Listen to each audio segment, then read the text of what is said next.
Welcome to the Out There channel, live stream 35. I'm going to look at some MUFON cases and radiation and some other viral stuff that's been going around the UFO channels. And I'll just cue some music and be with you in a minute.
So I think it's all working.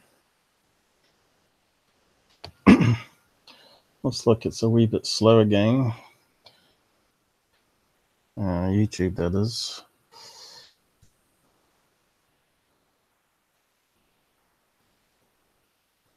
Don't know if anyone's out there watching. It doesn't look like it yet.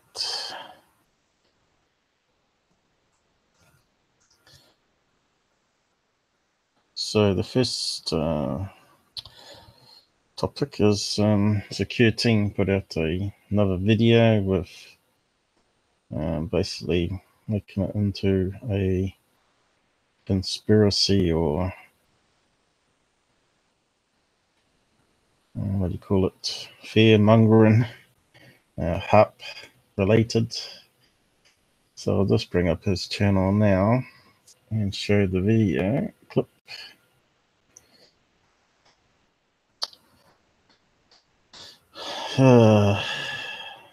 So it's never ending.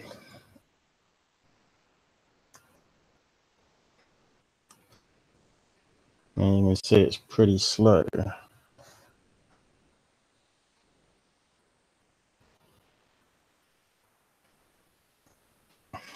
YouTube.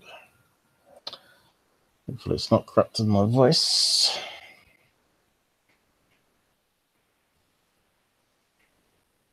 So what have we got here? Oh, that's third phase. So what? That's the wrong one. And they've been putting up. Oh no, not that one. What was found in CA desert can't be explained. That's not the one with the testing station, is it? Let's just have a quick look at that one. The one with the green pond, I hope it isn't. Hey, TRC, how's it going? I'm just going through all the fake news to start with and try and bring some sense to it. I'm just going to have a look at this one. I think they're just doing compilations. Yeah, it looks like it 2018. So they're not actually, they're just regurgitating stuff here. How much has they got? Looks like 2,000 views. So maybe people cotton and on by the titles that it's going to be a compilation of recaps. But I'll just have a skim of it because it looked like it was looked like that boatyard that was put out 6 months ago.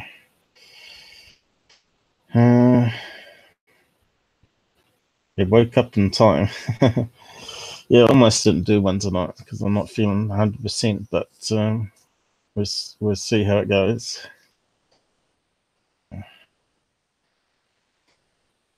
So just skim through third phase while we've got it open here.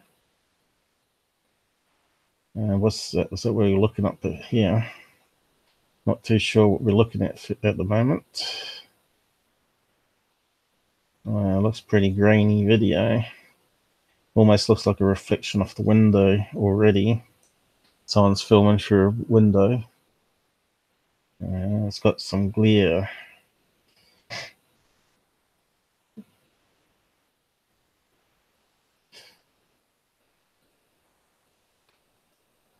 So let's just have a quick look anyway.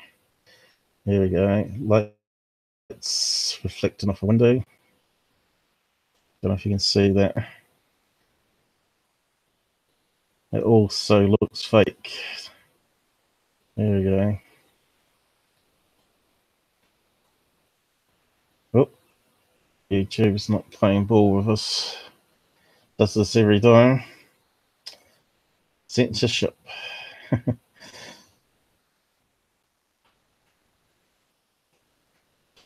So, what could that be? Could be drones flying in the room behind them, reflecting off the windows. Yep, we got a shipyard. What are they saying to that one?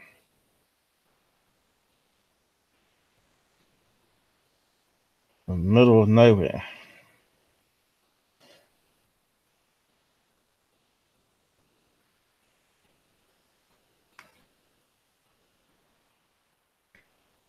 Yeah.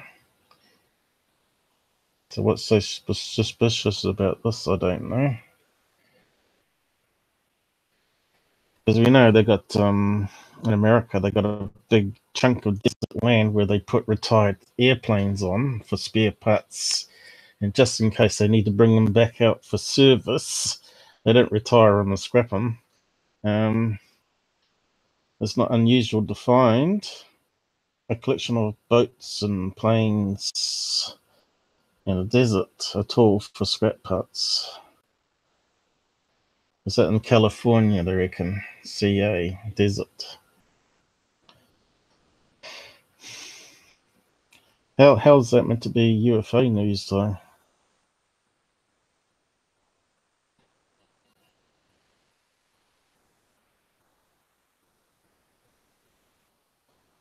Oh, yeah, this one, the Green Lake. That was a military testing pond out in the desert where they test out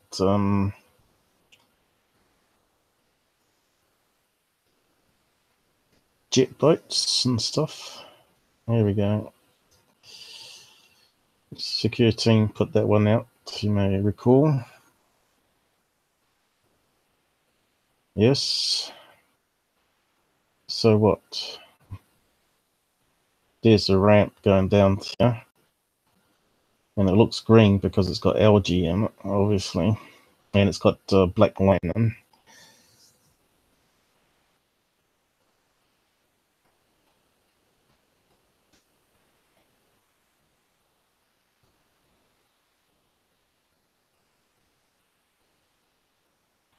You can see the algae in the edges.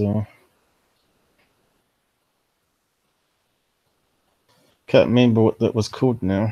That was a long time ago. But I did put out debunks on my socials, JPEGs. I don't know if I did a video about it, but yeah. So it was that one I thought it was. You probably could find it also on UFO Interest. That one. Debunk for it.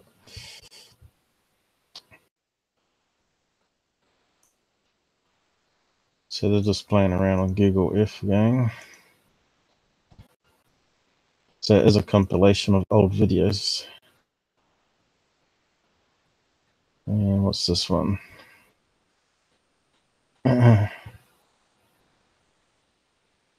Yeah, of course, Navy again, obviously gonna be improving their motors on their naval ships, aren't they? So they're gonna need a. Oh, is this the BLIMP one again? I think it's in.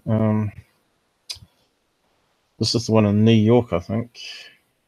You can see it's an airship even on that close up. There was one on recently with it over a lake. Well, that's a Goodyear blimp, obviously, and that's a different location.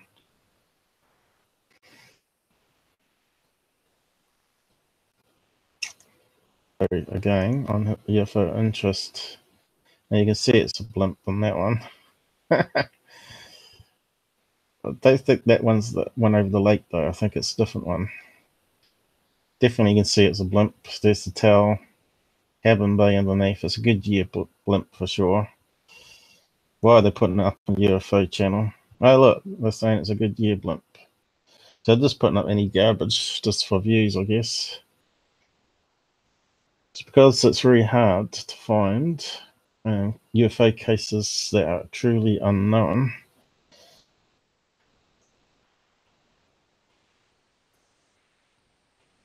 Yeah. I think that one was in New York, if I remember right. I don't know if they've got any links, of course.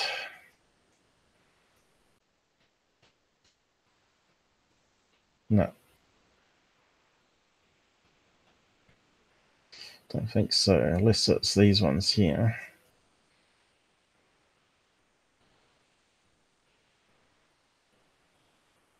Unless it's that last one there. Google Earth coordinates.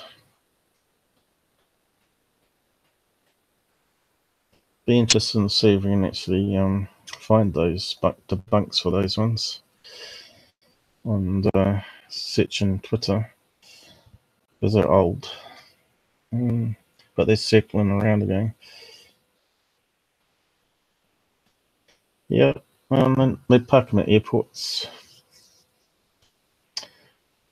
There's actually a MUFON case I'll probably show that they said was a UFO, which I believe it was a blimp, but not the Goodyear blimp this time. So I'll just click on these links here, see what they open up to.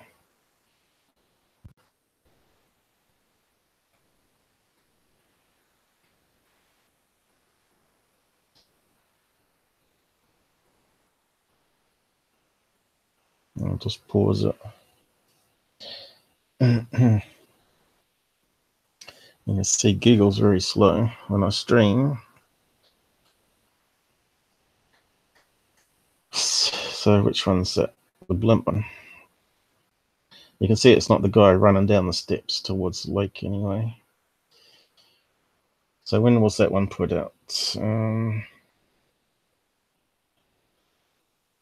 August the 12th. I'll just zoom in. It's going to be the same blimp in the same area probably. Oh.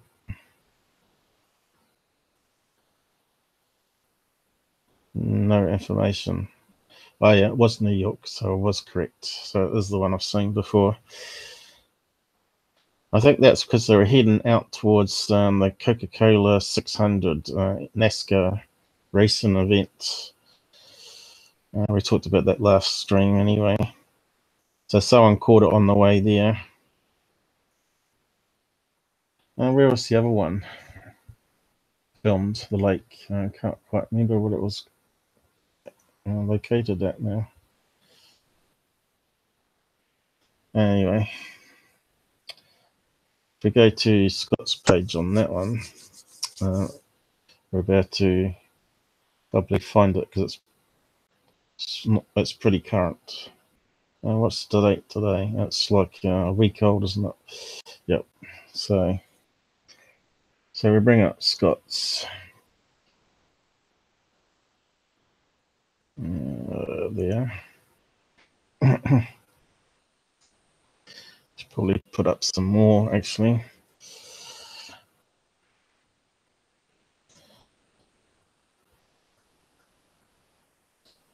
So let's see what's happening.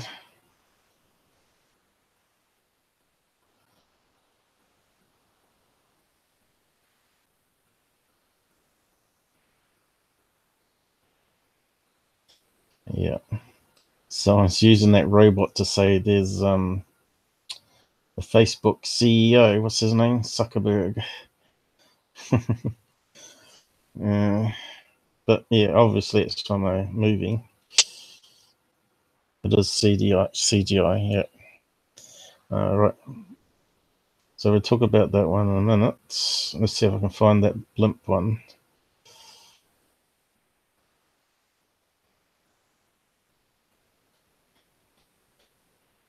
Yep.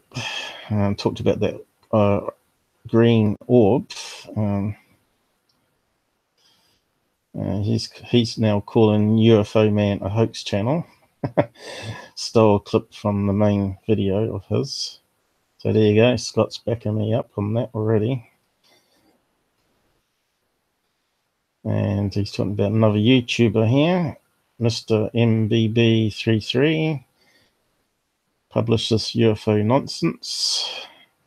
And you can see he's been blocked from that guy, so it doesn't show up on his page.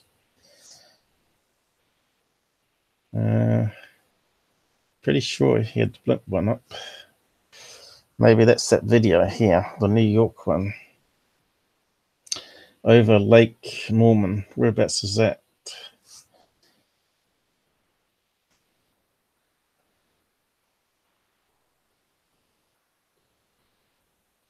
Was that in New York?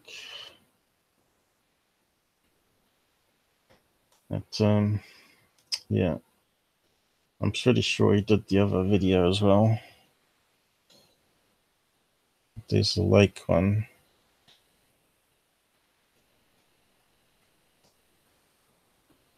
Looks like he hasn't got it up. But it's the same ship. Where's Lake Norman anyway? So what happens is Goodyear often flies across the country, doesn't it, to different locations for events. It doesn't always stay at, say, like California airport. It moves around on tours. So Lake Norman, was it? Lake Norman.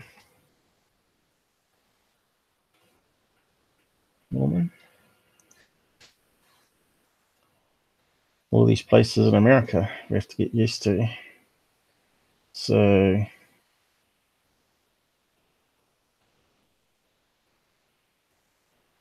North Carolina.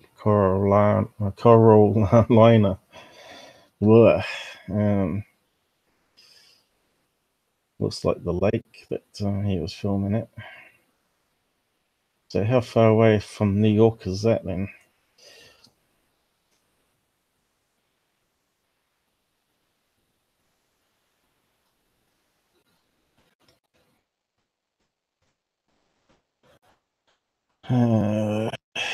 I suppose we'd have to go to maps.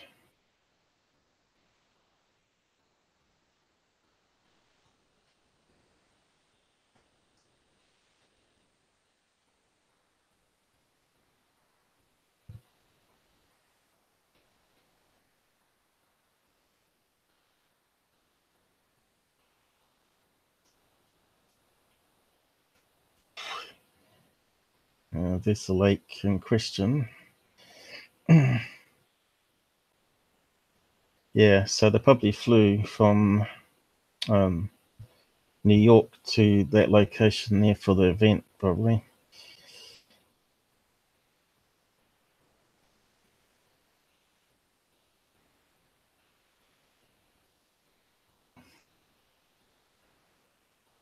There's Kentucky. There we go. Now I've lost my location. Where's my little pin disappeared to? So New York's over here, isn't it? There we go. So it flew all the way this way, clearly, and got photographed traveling that direction. So that's one's sort of busted pretty good. Did that guy put it up as a UFO as well, like a cigar UFO? Because that's pretty bad, isn't it? What did he say?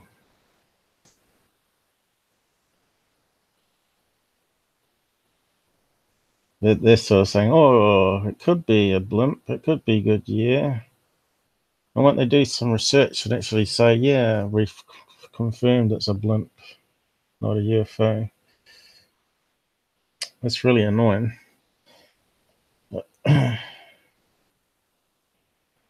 So I guess that was the last one. The green pond. Where was that located? We had some coordinates down here. Since we got the map, let's see if we can search on it.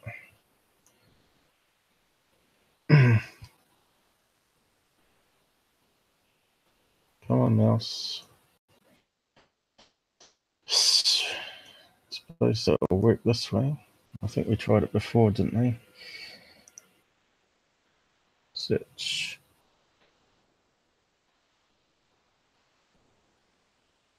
Let's come up with a location. Anyway, it should be in the desert.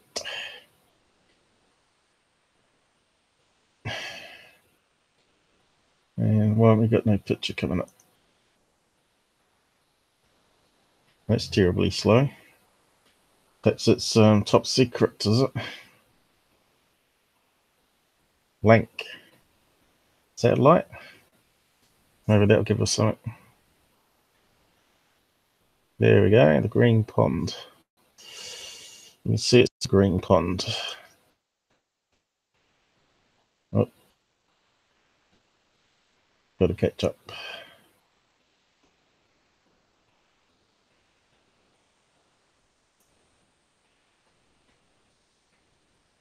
Looks like a car or caravan. What do you call? We call them caravans. What they call them over there? RVs or something. Trailer parks. A house that you tow on the back of the car. Anyway, I'm not sure what the Americans call them. Mobile home, I suppose. We just call them caravans. A van on the back. That looks like it could be a truck. And that looks like some scoops to scoop out scum from the pond. Looks like long sticks with rakes on the end. And you can see that's some sort of ramp going down to algae. Definitely looks like it's a black-lined pond anyway.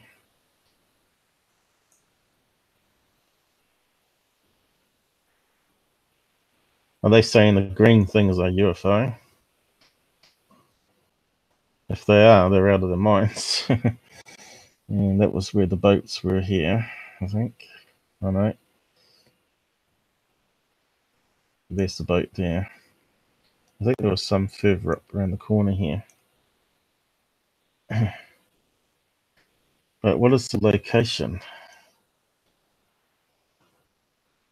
It's linked to a mist of some sort for testing.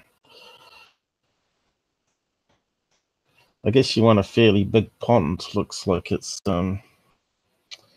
if the caravan's that small there, you can see that that's a fairly big boat compared to the truck, bigger boat. So it's a fairly big pond to test out big motors. How can we find out what the location is though? We can keep zooming out, I guess. It's got a few dirt roads going to it. I guess if they're experimenting with some super you know, like some sort of attack, like they don't want people to be watching what they're doing. It's certainly out in the middle of nowhere, that's for sure. And looks like we've got some other ponds down here.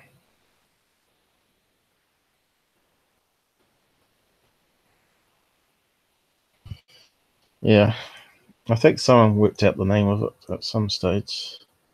Looks like a sewage farm there, or irrigation of some sort. It's a good place to put a facility out in the wasteland.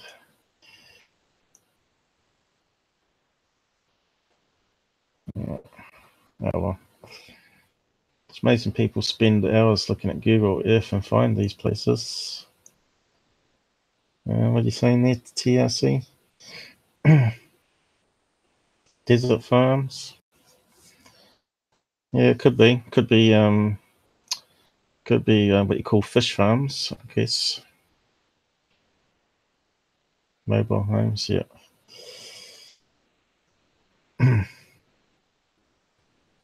So yeah, not much to do on that one. Close it back down again because it's resource hungry.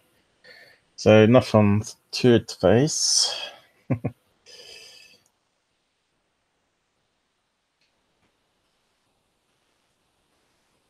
I'm pretty sure you could probably find it. So it's a bit hard to search in Twitter though. It's not very friendly. You probably have to be signed in too.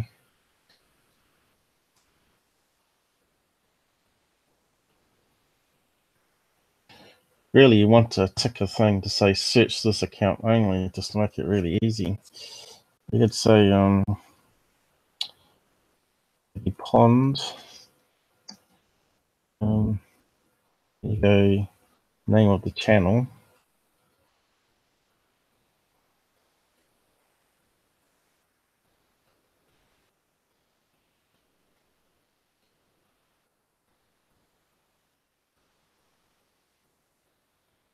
See what it comes up with.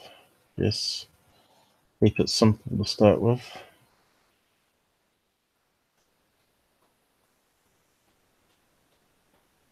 Or did I spell his name wrong? Maybe he hasn't got .org on the end.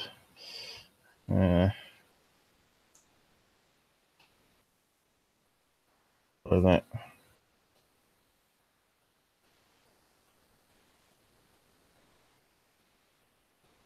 Did I stuff it up?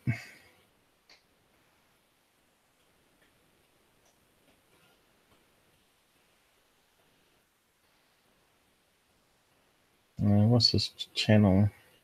I know it has got .org. I know the @ symbol's UFO of interest. So he hasn't got it under pond, so we know that much.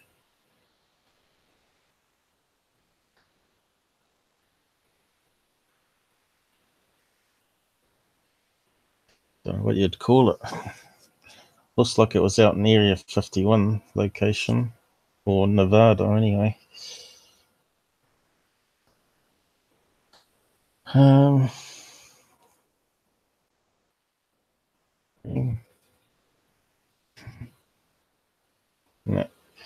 you can see it's not very friendly at all for searching. Pond, lake, maybe.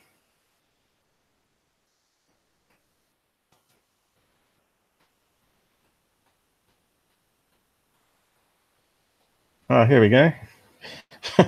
How about that one? We found the Norm Lake one. Doing that way. UFO filmed in New York, identical to the UFO filmed over Lake Norm. So that confirms the last one we were looking at. I couldn't see that video before. So there you go. He reckons it's another blimp, not the same one. Someone tried to repeat the previous viral case of the Goodyear blimp. So someone tried to fake it, is that what he's saying? Or trying to get views to the UFO account, UFO channel. I kind of think it might be the same UFO, though. I'm saying blimp, I mean, just traveling there. Anyway, and we didn't find the green lake anyway. I'm not sure what else to put. Boatyard, maybe? Or military? Try boat, or maybe ship. What's the difference between a boat and a ship? The size. You can put a boat on a ship, but you can't put a ship on a boat. That's the saying I remember. So yeah, it's not finding boat. We'll try ship, yard, maybe yard.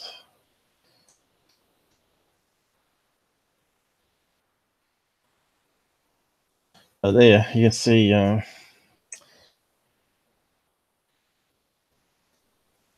searching is not very useful on Twitter. So yard, nothing. Try ship. Of course, we're not sure how far it goes back either, if it goes through all records or not. Probably doesn't, probably archived by now, which is annoying, which makes it useless for research. Area 51. Last try. Join them together. I don't know. Probably have to join it together. Area 51.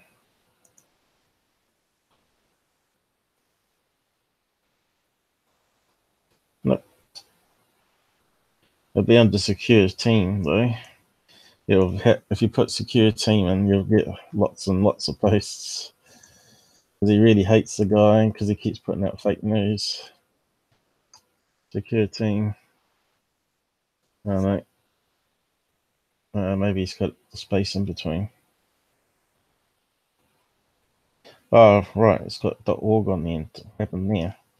They go back too far. That's why it's not finding stuff. Try that. There you go. Does it tell us how many it found?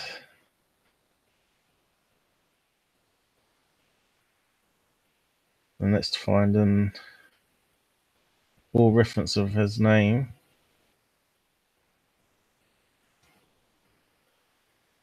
And obviously mine's popping up as I CC it to Scott. So yeah, you can see that's where you want to check out and Secureteam stuff, whether it's been debunked or not. You just do that little search I just did. Make sure it doesn't have .org on the end. Secure is a hoaxer, leaving his viewers in total confusion and misinformation about lights. Why shoot them over a major city? It's also known that flares have been used in the past to cover up attention. So what was that one? Talking about lights.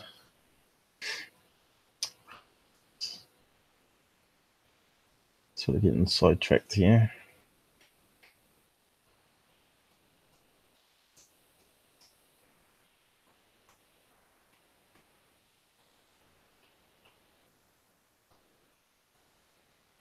What do we got? So it's a news Facebook. Okay. What was it? Stupid pop-up. Go away. We don't want to log in.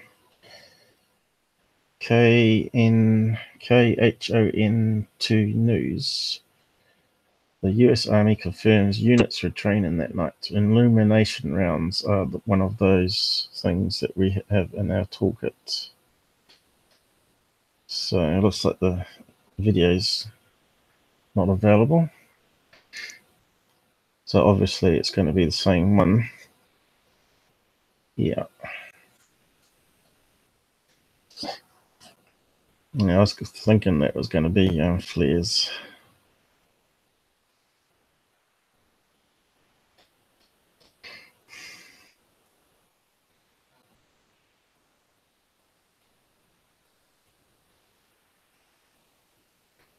But I don't know if you can see the green lake or not. What's this one here?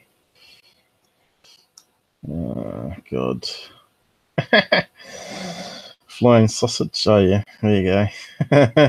How to fake a UFO video. I don't know if you saw that.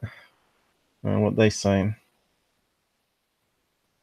It's amazing what you come across on Twitter. It's more entertaining than Facebook anyway. I can't wait until Secureteam works this intro into a video. What is it? Looks like a dildo. Anyway.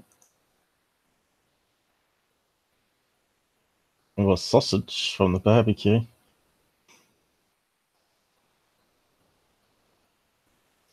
So that's the thing. If you cut it off there, you can't see the wire. See that? You can't see the wire. People keep going on about Billy Meyer didn't hoax it with fishing wire. Of course he did. Even HD camera nowadays, we can't even see a piece of fishing wire. That just proves it there. And you could easily say that was just like a UFO going through the atmosphere. People just like to hoax stuff, see if they fool people and stupid stuff like that. It's very annoying for us that are serious on the UFO topic, that actually want to know the truth. Yeah, that's one of the debunks I did also, a Secureteam. That's going back a few distance now. I'll just zoom into that one. There you go. It's one of these characters here. You can see the arms coming down, feet. Secureteam put that up as a UFO. And a shadow going across the moon, which I figured out was just a black bird flying across in between the camera and the moon. You can see how blurry it is. And another one, Secureteam. A plane without wings, apparently. Although you can see it has wings when you enhance it. Depends on the angle, you see. It's just endless rubbish keep coming out of these channels. I'm not sure if you've watched Moon Madness, but it's a hilarious video. From Constantine from UFO Theatre. But we'll just paste the link on the side there if you've not seen it. It's hilarious. Takes some Mickey out of seeing faces and moons and Mars and moon rocks. But in this case, he's just done the Mars ones. I've watched it so many times now. It cracks me out every time I see it. I recommend it to lots of people.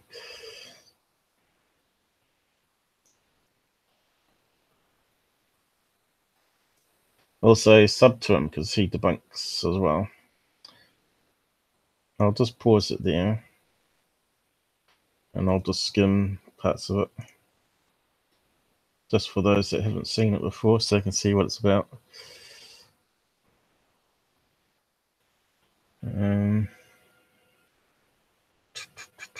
It's continued from 16. That's all right though.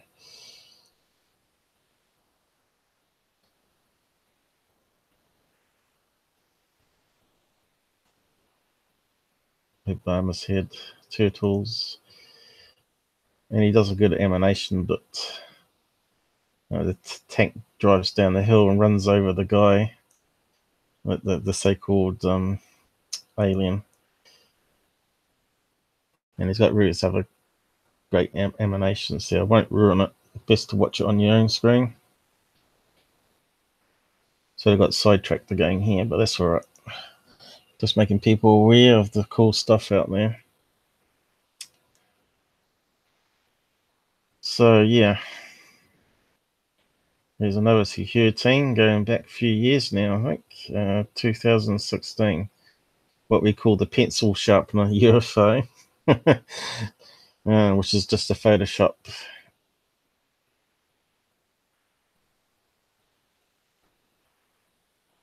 Again, he says there, go and watch it on UFO Theatre. He debunks it.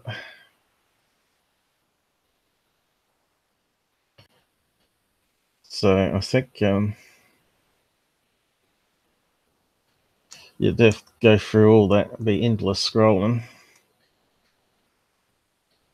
So I was looking for that lake one. So we'll try lake again, because I had the end wrong. Well, maybe you can Secureteam put an extra word in, perhaps.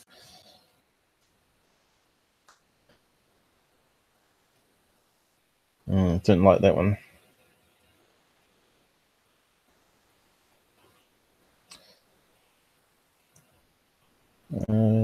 What else did we try? Air 51.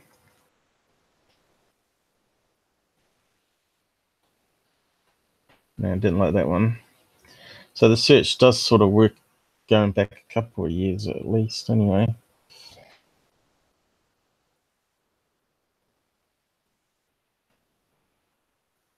I'm going to put Secureteam in. It may have come out on Third Phase on the Moon first, so I think we tried Lake. And we got the UFO. I mean the BLIMP one.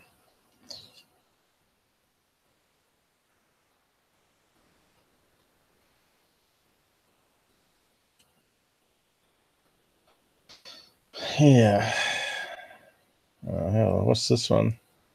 Oh, yeah. You can see that's a balloon. You can see it's an upside down character balloon of some sort. What did he say it was? I think I debunked that one. Yeah, Mylar balloon. He reckons it's a letter F, but I'm not too. Oh, yeah, I guess it could be. Let's have a look. Oh, yeah, it just looks green because it's reflecting the light. Yeah, it could be a letter F. Although on that angle, it sort of looks like it's got a head on it. That's how it can sort of fool you, Milo balloons, because the light changes as it rotates. And you see different shape appearing, depending on which angle you're looking at. Hey, Rene, I didn't notice you.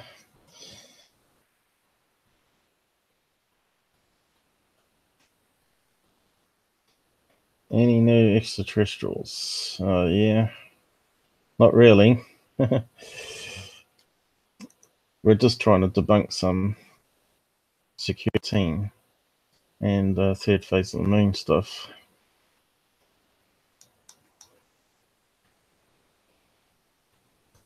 Now, it looks like we're not going to pin that lake one, but it'll be there somewhere.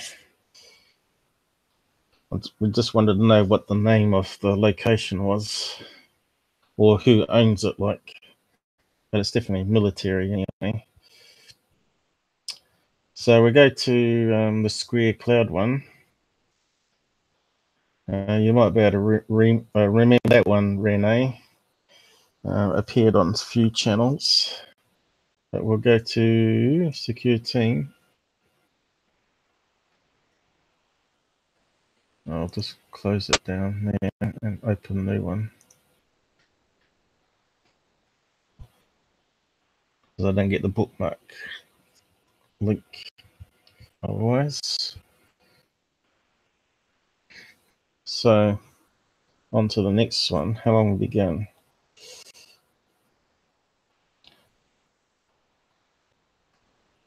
Time's flying already, huh? So who we got with us at the moment?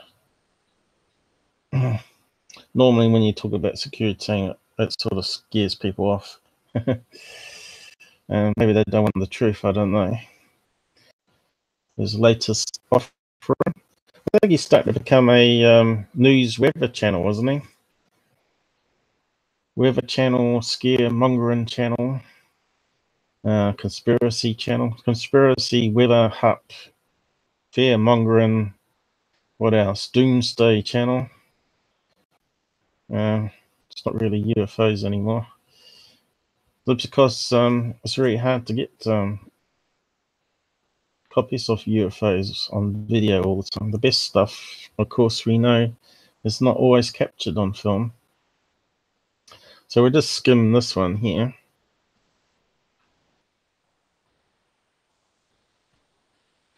So he's talking about boom sounds again, which we know is related to the ground moving underneath, earthquakes, mini quakes. Well, it's just as well they've got the booms happening over there now, because our ones have stopped finally. Then it's annoying when it happens, because everything shakes and knocks stuff off. So he's using news clips a lot.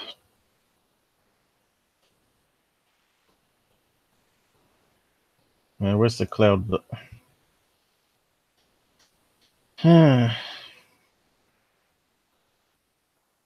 Traffic jam. What's that got to do with it? Still going. He's filled that one pretty well, hasn't he? So he's got to do 10 minutes plus if he wants to put a middle add-on and an end add-on, so he gets more money. Because we've got ad blocker, we don't see the little yellow things pop up that you normally see.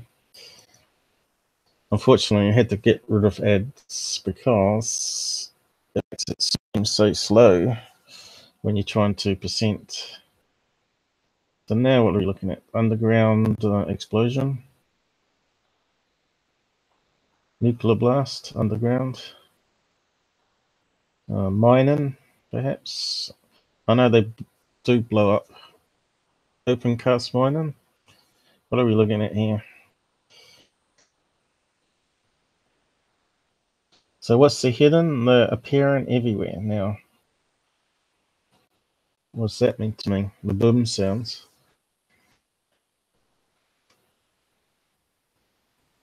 He's trying to say it's mining, or what? Okay, we're finally on this one here at the SquareClouds. So we'll just go through that and have a look at the science of it. SquareClouds.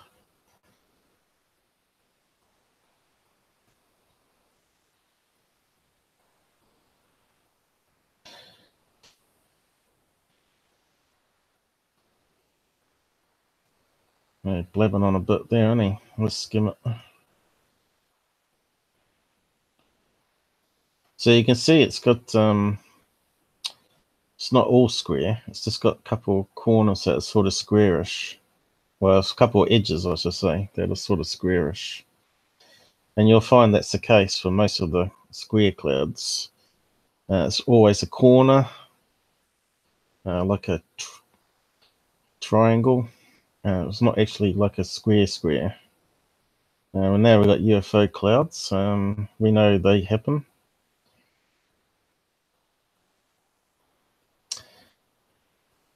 And if you film them long enough, you see them actually break up.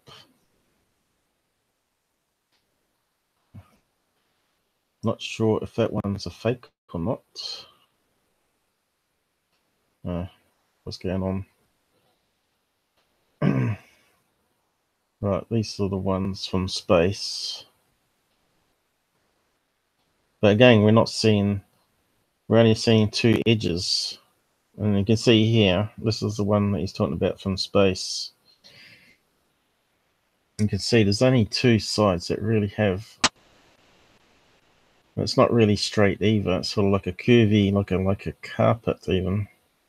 Flying carpet. But you can see here the rest of the cloud. It's just like a normal thick cloud. Two different levels. Obviously that one's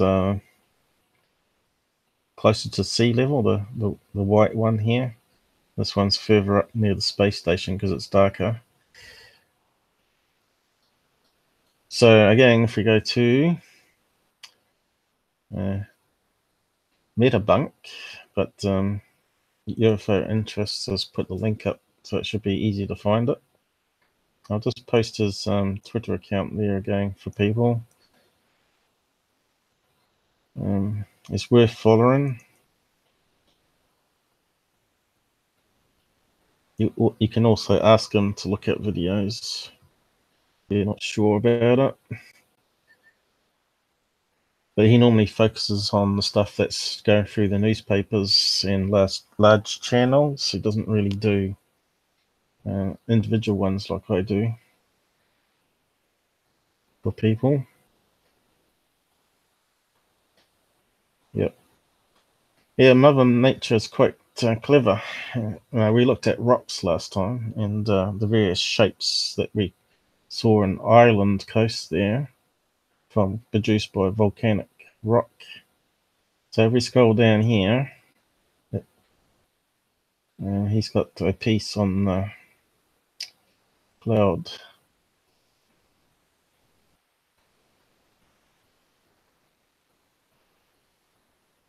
Here it is here.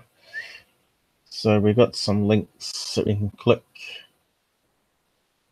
to Metabunk. In the latest video, the hoax promoter, Secureteam 10, talks about cloud square shape without giving any explanation. You can read about the same images by Nick West. So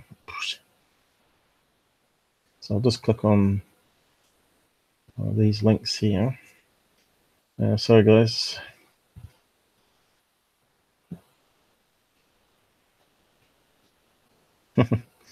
Yeah. They listed all the different clouds. You should be a weather person. Go and work for Secureteam because he's a weather channel now. Get all your latest conspiracy clouds. So, what is he saying here? Looks like he's got a better image of it from the satellite here, the original. Who put it up? Reed Wiseman. One square crowd runs into Kamkatku's volcano field. So there's a landmass here. That's what they're saying. And it's obviously causing a temperature difference because of the landmass. And also changing the airflow. It's amazing it can form a square shape, but obviously it does. It's nothing to do with HARP. So he's got some closer images going down. Still fascinating, of course, but you can see here the coastline. You can see it's not actually square now. Now we've got some quality image. You can see it's a pretty jagged edge. And you can see here it's up and down. So it's not really square. And he looks at it from a distance. So here he's mapped the image. You got a close up further down. So you can see it's got a slipstream of air coming off the coast, causes condensation of wispy type cloud coming off.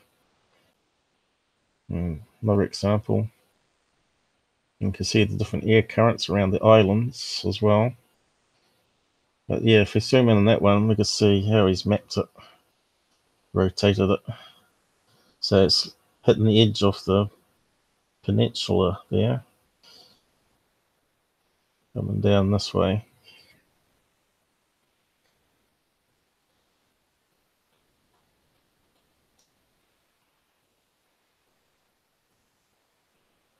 And I got some videos there.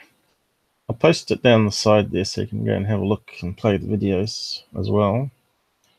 I'll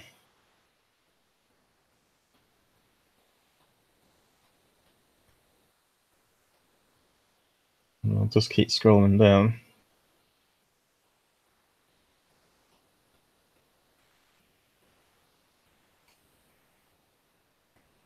So these guys are really getting into it on his channel.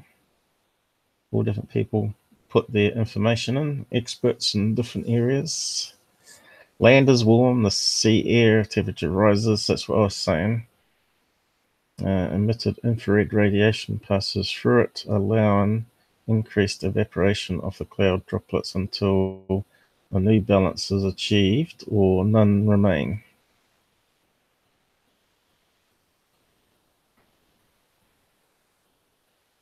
So now it's got one here on SquareClouds, so we can click on that link at the very bottom. And I think it covers the other ones that Secureteam was also showing. I think he had that one, didn't he? It's very small writing, though. So again, you probably have to click that link at the bottom and go and have a look. But you can see again, it's not really square. From a distance, it does.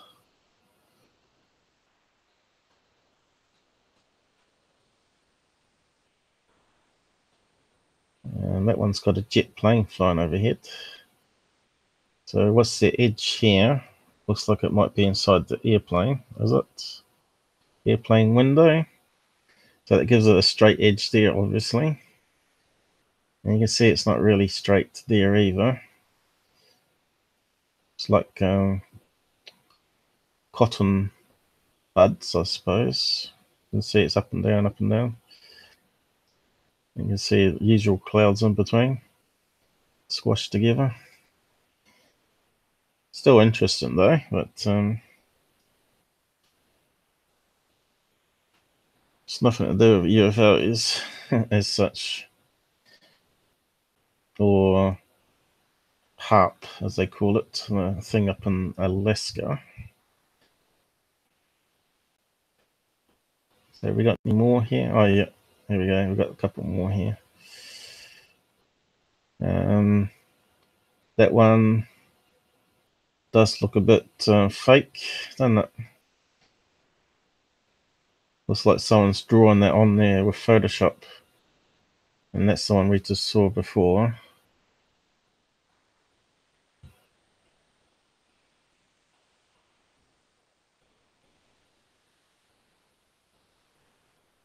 I don't think you get 4 sights because I think that shows it up as a fake. Did he say it was a fake?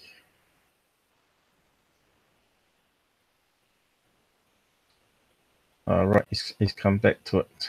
What's he say here? Most of the square clouds that people post about are just a corner with fairly straight lines and fairly well-defined corner, but rare for it to be exactly 90 degrees. The cloud on the left appears to be fake, so there you go. Statistically, it doesn't fit in. Although, there are those holes you get in cloud layers through ice crystals. Apparently, when a jet flies through the ice crystal layer, it triggers a reaction, but like almost like a chemical reaction, and the crystals vaporize, and it creates a hole in the clouds. And because of the ice crystals, it can actually form either a square hole, or looks like a square hole, or sort of like a round hole. I'm not sure if he covers that as well here. No, it doesn't look like it. But you also get what they call it, full streak holes. Let's see if I can Google it. They've got all these strange names for these artifacts you see in clouds.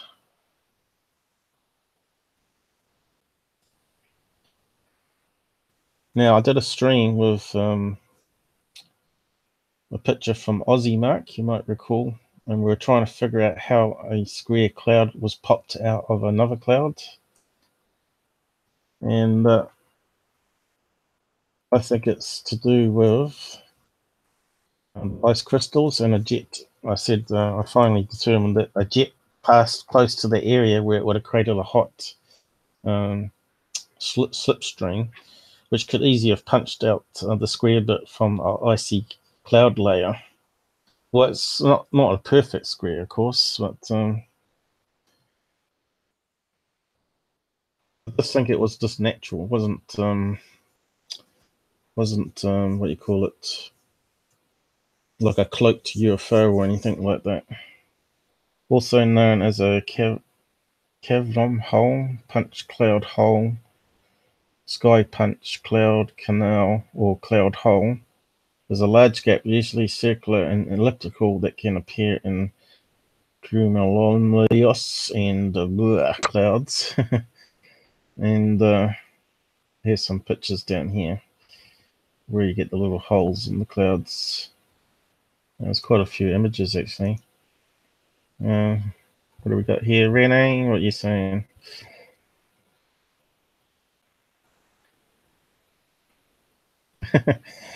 You're looking for entertainment. Yeah, but they just create noise though, Renee, you know, and a lot of people believe them, you see. It's a bit like Alex Jones, you know, he was putting out conspiracies, but there's people debunking them, you see. And instead of censor them, that's how it should be, I guess. People should do critical review of the things that are being presented. I'm pretty sure whenever you see holes like this, you often see a jet or jets passing through. That one there, I think, had a jet. Somehow the jet flying close or through the cloud layer triggers the hole to happen. I think I read it on one of the streams anyway, didn't I, about a new theory that how they created. But you can see they're all over the world here.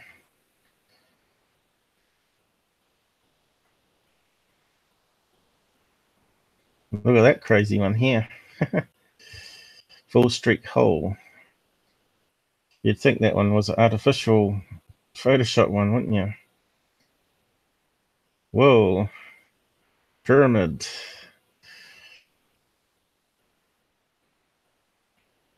And they're calling it a full streak hole. I don't really think it is, though. I think that one's different.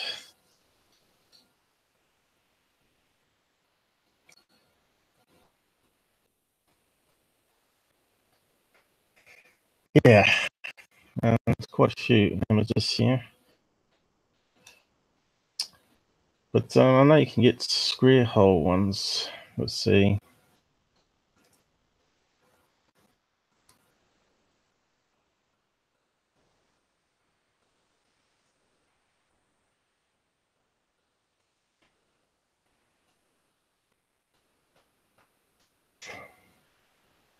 No.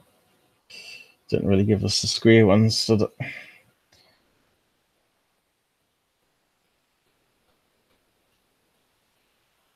Although that one's sort of looking squarish.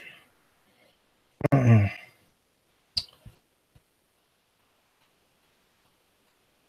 Anyway, probably enough on that anyway. It's just interesting.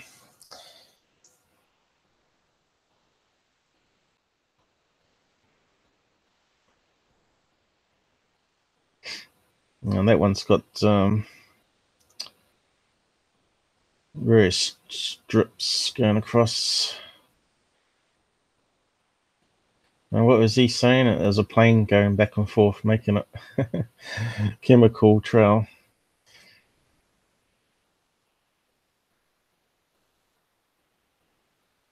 It looks to me like it's going to do with air currents, causing, you know, how you get ripples in a pond. It makes sense that you'd get it also in cloud layers. What are we saying here? Stephen Barone. Well, he just films planes and cars on hills.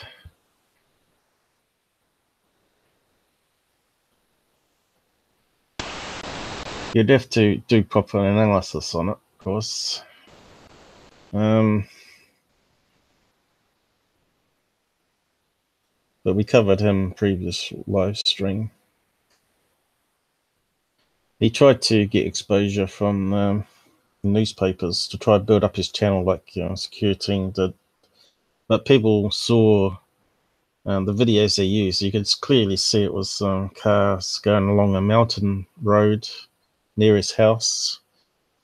And he's using a full spectrum. You could even see the beams as they were going around the bend. You know, they were going out, bending outwards. But you can see some of his ones are also possibly Mylar balloons or weather balloons, but also playing landing lights, you know, the 3 lights you get.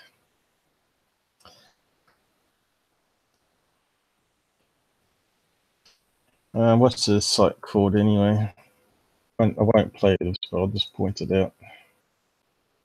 UFOs over Vegas or something.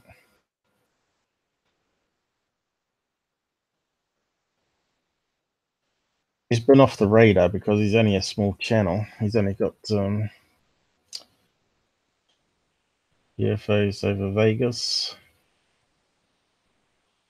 He's only got 5,000 viewers.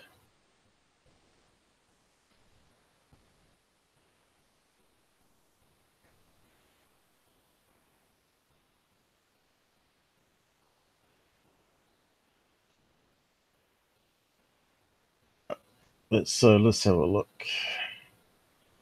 What's he put out stuff every week? By the looks of it, every month.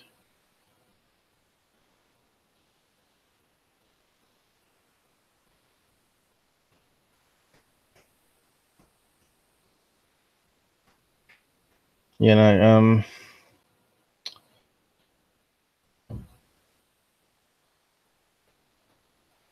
the thing is, you can't see where the mountain is. But if you have a look on the map that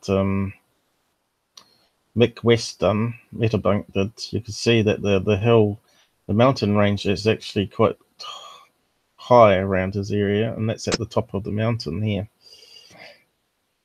Now this one here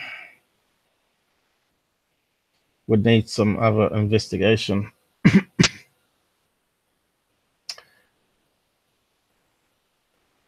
And that looks like flares, that one. Because they have Air Force Base out that way. They do exercise. But like that one I was showing earlier from Secureteam with the 2 bright red lights. So where's the one Mick debunked? It was here somewhere. That one there, wasn't it? Large red orb captured. You can see the mountain range behind here, see? They're quite big. Why would anyone think that was a UFO that low down above the city?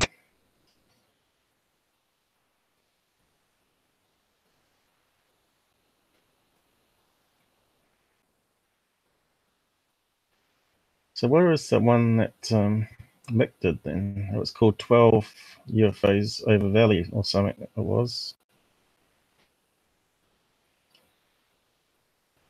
Perhaps he's deleted it.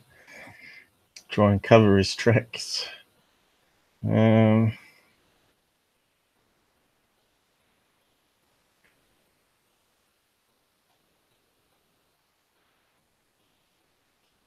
See, I don't like people like this that put up UFO videos all the time, but they actually submit it to MUFON, and they don't use the proper apps that I've talked about.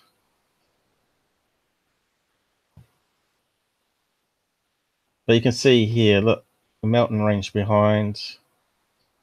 All these, this rubbish, man. Chinese lanterns, helicopters.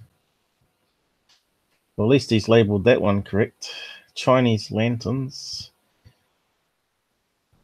So maybe he's named that one properly.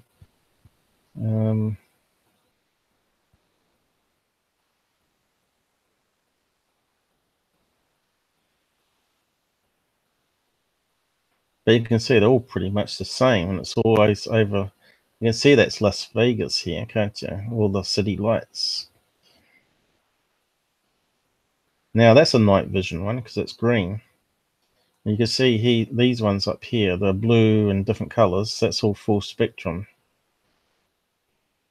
See, slightly into the red and slightly into the ultraviolet range.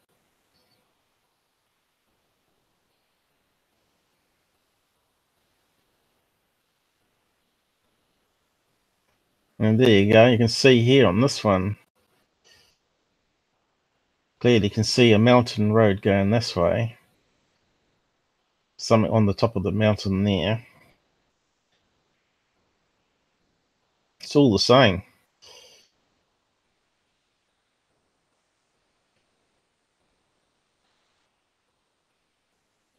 It looks all the same, doesn't it? But looks like he's deleted some, though.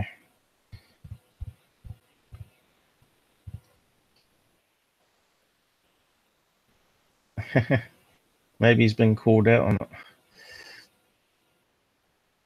Yeah, it's definitely deleted because he had one which looked like it was a Mylar balloon.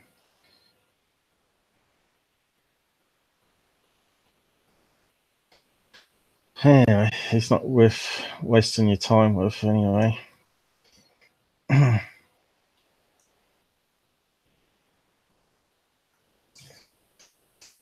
Until people learn to do proper documentation of their sighting. So if he's filming that all the time, right, you'd expect him to be using all the proper tools, verifying it can't be cars. Or actually, why wouldn't you, if you saw a UFO, wouldn't you get in a car and drive towards it and keep filming? You wouldn't just sit in your backyard and keep filming, would you?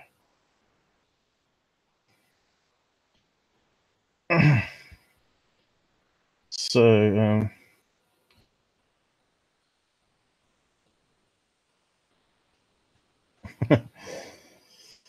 yep, if you get some trolls.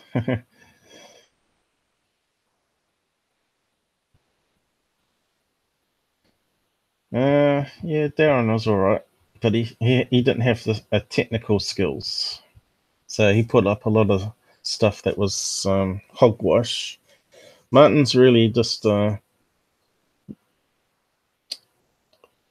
host, really. He's good at hosting and interviewing people, and he has a good understanding of the UFO topic because he does a lot of reading, probably, and whatnot. He was good. He does good interviews anyway. Yep. And of course, Alexandro is another good person to watch on Open Minds. Keeps us up to date with the news going on.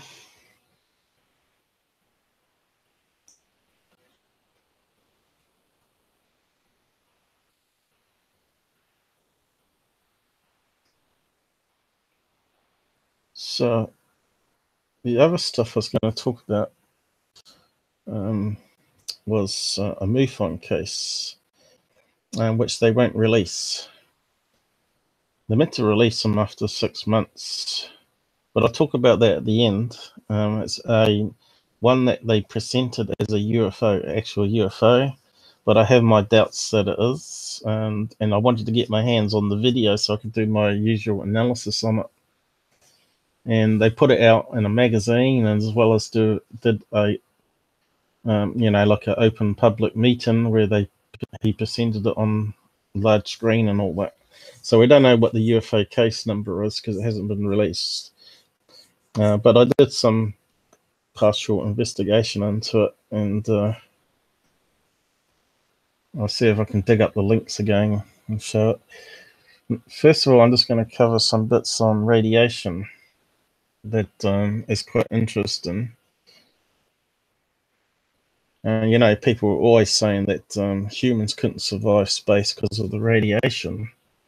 It may not be the case, because we now have people that have survived a couple of nuclear bombs as well as nuclear meltdowns. You've got one in Russia, and you also got Japan, and people are not, they're getting high doses of radiation and not suddenly just dying off. So this one here, talking about low dosage. I've got some charts, comes up.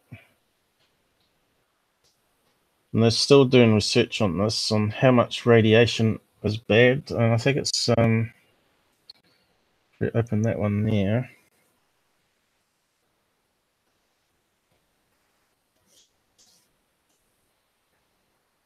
We can zoom in. Talking about 100, what they call it, REMS baseline. And naturally they thought it was how much risk you got for cancer versus how much exposure to the background radiation. And they call this region here the low dosage linear model. But they found out that really it's more of a squiggle line like this rather than a straight line. So you can actually get quite a lot of exposure to radiation, and it won't actually cause cancer or make you sick. And they're still doing research on that. So I thought I'd bring that up. If I can open up the next bookmark.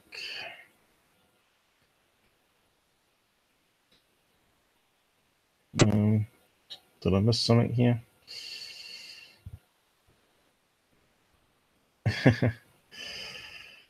You watch too much sci-fi.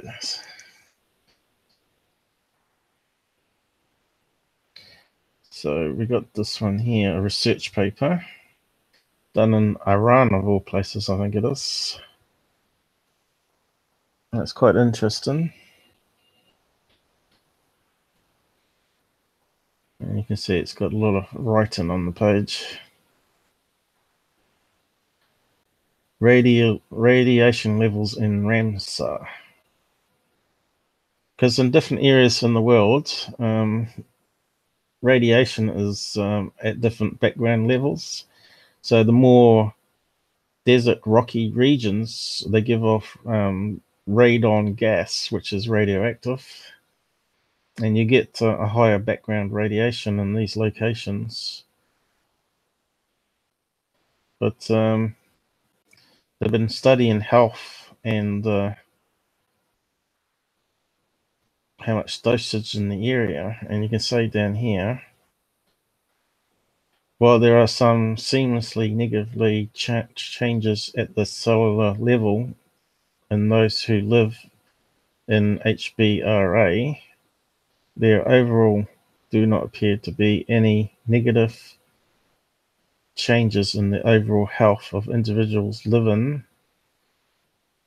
in these areas. If anything, it appears that the exposure of these levels of background radiation over time could be beneficial in eliciting an adaptive response.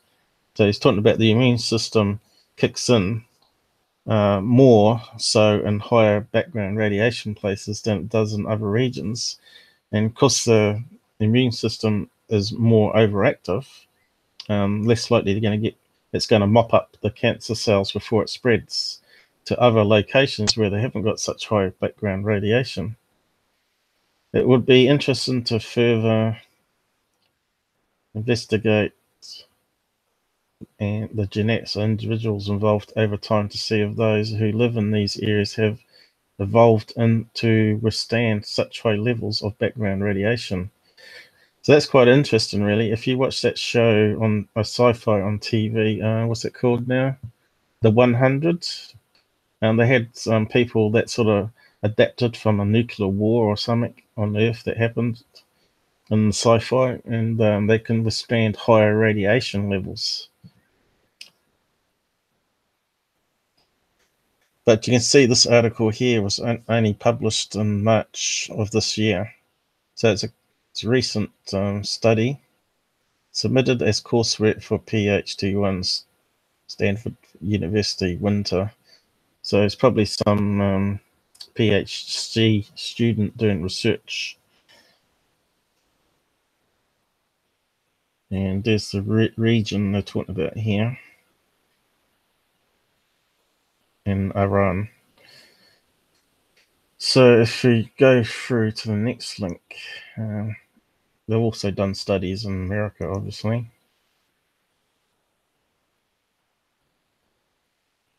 So who would have thought more radiation actually could be more beneficial?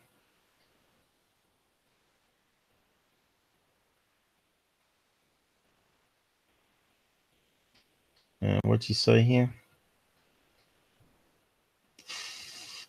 Build cameras. We're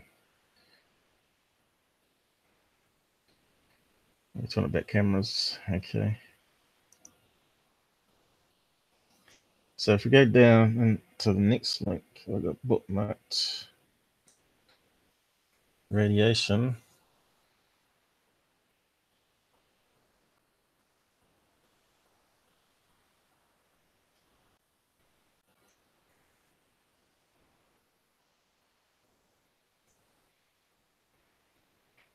New York Times.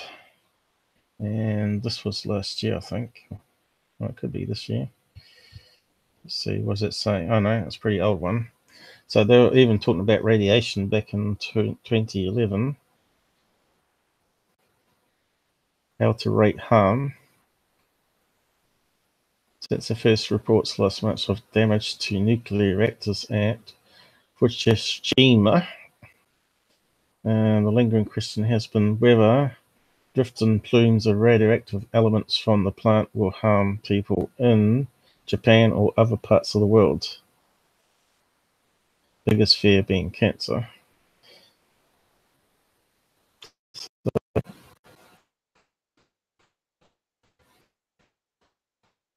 What's going on? We say don't do that.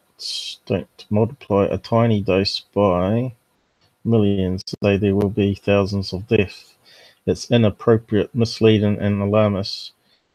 You've gone orders of magnitude below where have proof of any effect at all. So they're talking about low dosage radiation. So there were people, obviously alarmist and conspiracy theories out there saying that's going to be increased cancer. Radiation damaged DNA.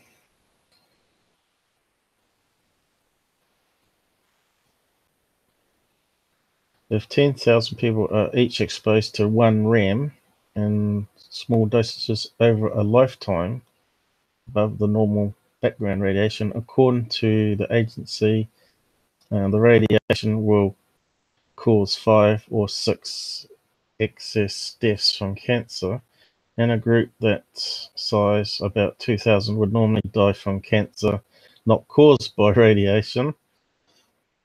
So the extra dose would rise a total of 2005, 2006. So it's 10,000, saying a handful of people.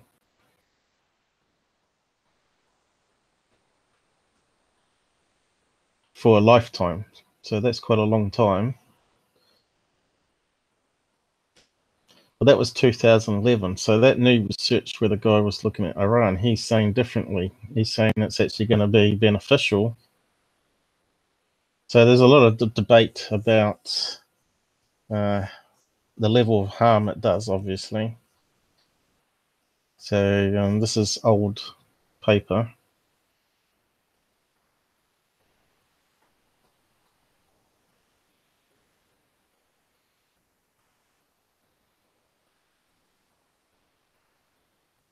So they're using Japan as like a case study, obviously, here.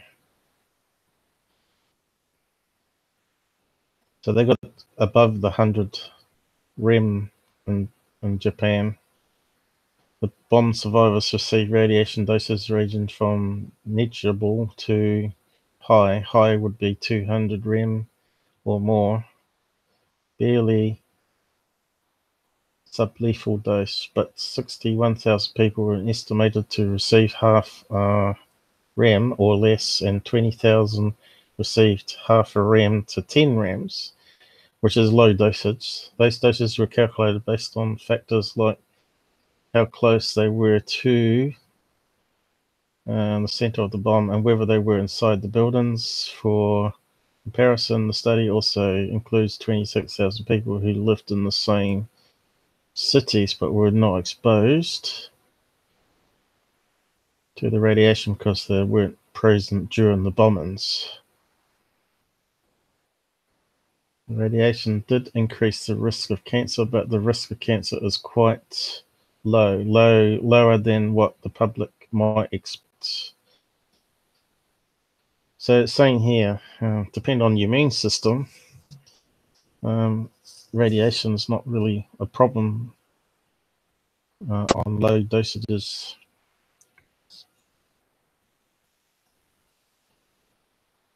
So that's quite a big readout there.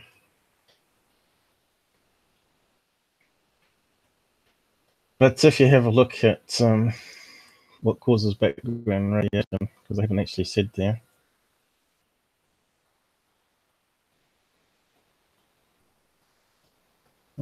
Who's with us still? Now we got extra viewer. We got 5 now. I wouldn't have thought many people would be up around the world, and they'll be in bed, or UK will be working. I would have thought anyway. So background radiation.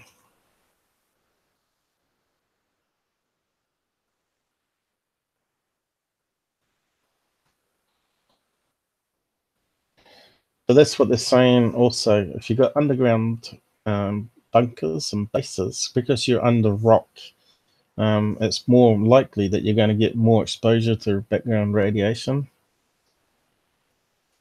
And if you're talking about these mole underground bases, because we were talking about Earl from MUFON's mother, who got cancer 6 times, and the 6th time killed her. If you're not seen that interview, go and have a watch of it. I keep bringing it up because it's a good case. And again, this subject ties into his mother. So I'll just bring up my channel here and find the video and post it on the side.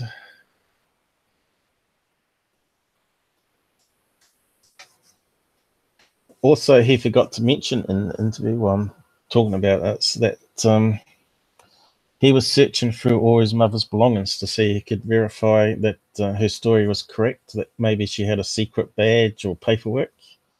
And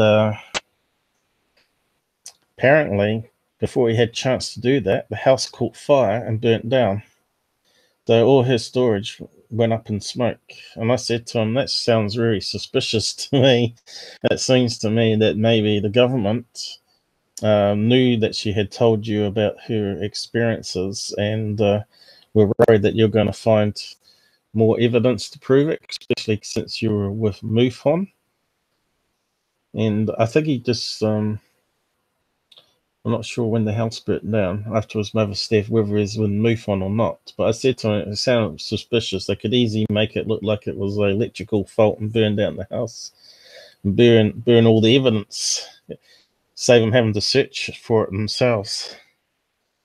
So, yeah, if you go down here,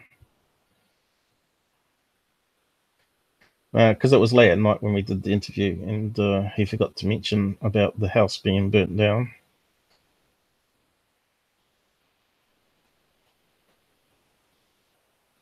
Here it is here, this one here, the underground secret base. Now, she could have been in the area of the desert where they did nuclear testing, of course. And back in those days, they probably didn't know about the harmfulness of radiation.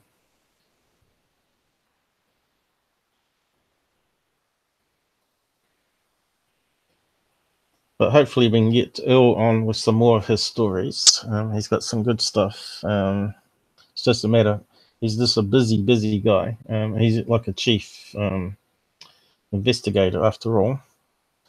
And he's filling in for his mate who is currently sick and his wife's in the hospital or something. So he's got extra workload at the moment. But unfortunately, I haven't managed to get him on.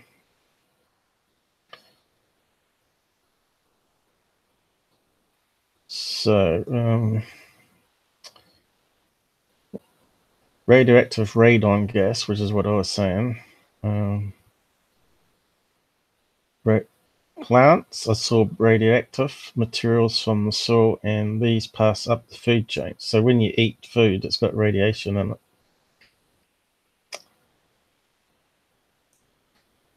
But I think more certain types of rocks are more radioactive because, like limestone and stuff, the porous rocks that can hold the radon gas.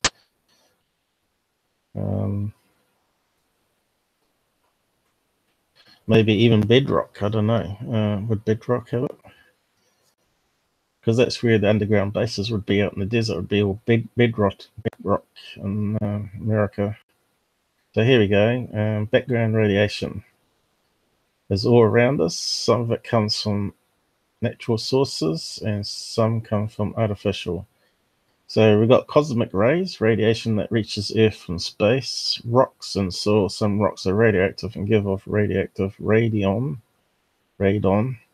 Living things, plants absorb radioactive materials. So you can see here, most of it's from radon gas, 50%. Buildings and ground that we live in, small percentage there. Food and drink, that's quite a lot. About the same as the buildings that we live in. Cosmic rays is just as big as food and drink. And artificial, so that would be Japanese nuclear plant blowing up.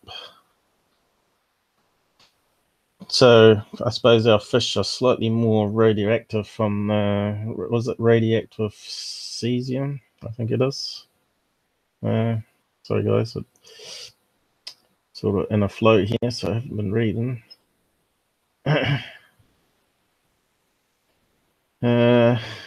Any thoughts on those guys? Edward Snowden, Tom DeLonge, Elon Musk. What do you want me to comment on? UFO side of things?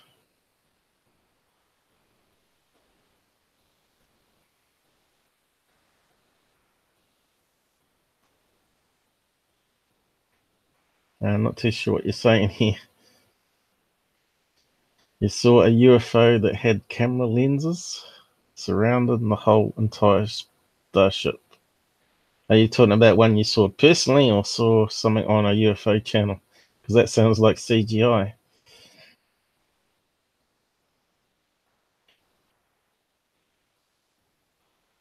I'm not too sure what you're saying there. What's TRC saying? Wasn't it just was it still melting down? I suppose it'll go straight to the middle of the earth, won't it? Keep on going. And that would cause a problem, I guess, because then you would have all the lava explode from the core center of the earth and the whole world would be ended. I suppose they'll just have to keep filling it up with concrete. That's normally what they do, isn't it? Apparently, the first atomic bomb was a fission bomb, and the second ones that are more explosive and damaging are called hydrogen bombs, and they don't cause radiation. So that means you can destroy a city, but it doesn't have the same radiation problems. I think if we Google that, it'll probably tell us. People don't realize that. So if you type in difference between an atomic bomb and a hydrogen bomb, it'll give us an answer.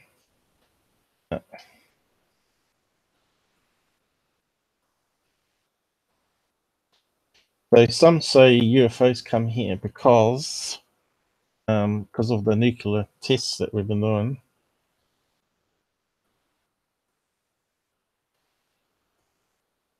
There you go. So someone searched for it before because it's come up in the easy pick list.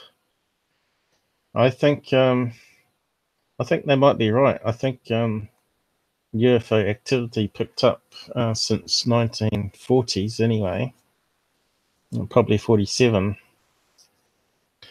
My theory is that when they lit off one of these ones in the desert, to actually destruct, it goes through all the energy levels. It doesn't just give off what we see as normal alpha and beta and gamma radiation, but it also goes into what Tesla was talking about, the ether and the radiant energy levels as well, because the atoms are sorbing it, right? So now they've exploded it all apart. So all those that will create a big pulse that would go through all the dimensions, and it could be disrupting other civilizations elsewhere in the universe, you see, because it's going into that level, which you can sort of imagine it like a fourth level of energy that surrounds us all, which they say where UFOs come from, which they may do. They may use this level of energy to travel through and shorten the distances, because it's not actually in our plane of existence, so to speak. It's all sort of theoretical and quantum theory and all that sort of stuff, but it's all fascinating stuff anyway. So what's it say here? I suppose I should just open up the page. What are we saying here down the side?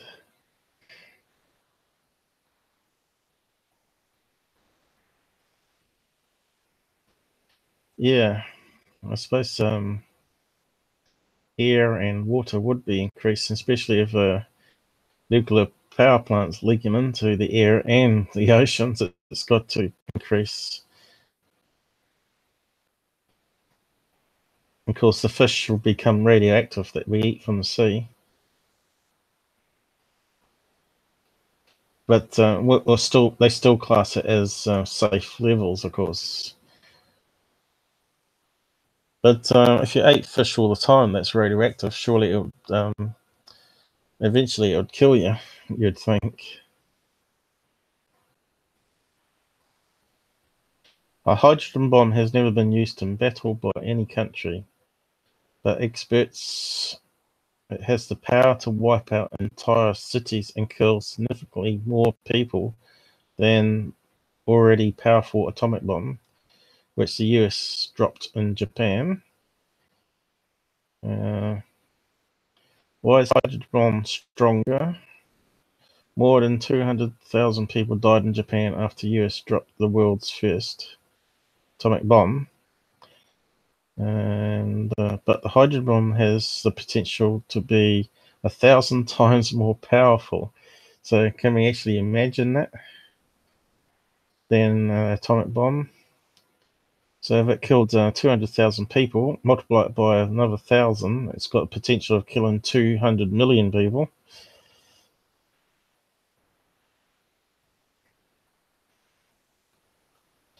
Hydrogen bombs cause a bigger explosion, which means the shockwave, blast, heat, and radiation all have larger range reach than the atomic bomb. Although no country has used such a weapon, I'm pretty sure the radiation is different too. It's not so long lasting or something. Or its half-life is shorter or something different. Probably have to pin it down more. Don't know if it's going to say on this page at all.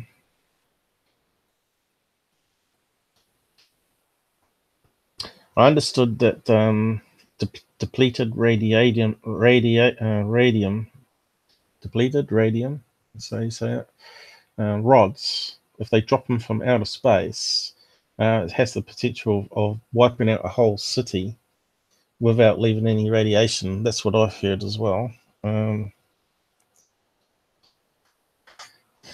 That's like dropping a meteorite, I guess, but because it's depleted radiation, it's I guess it's more solid than what you get in a meteorite, because meteorite's iron. It's going to be heavier, isn't it? It's depleted radiation. Anyway, we can probably look that up anyway. So we want to difference between atomic bomb radiation, really.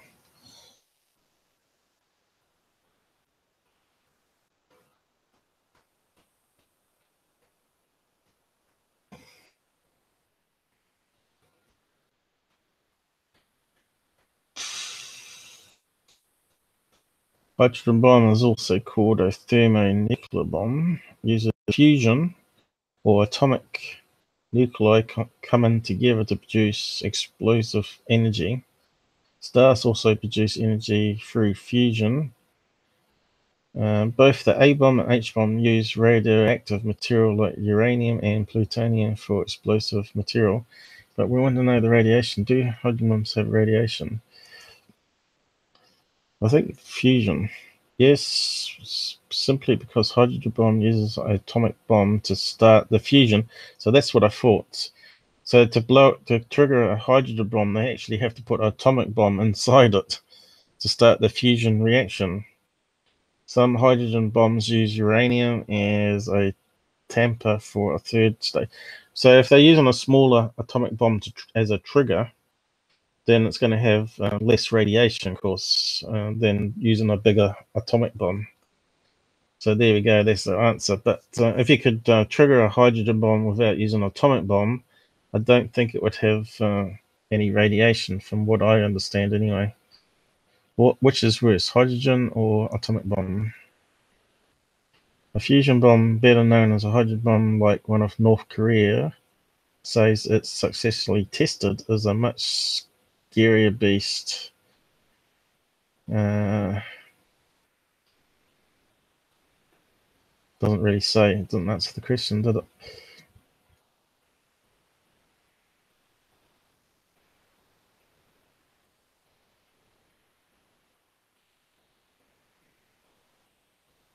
So they call it H-bombs as well, and A-bombs, instead of saying hydrogen. All these different names for the same thing.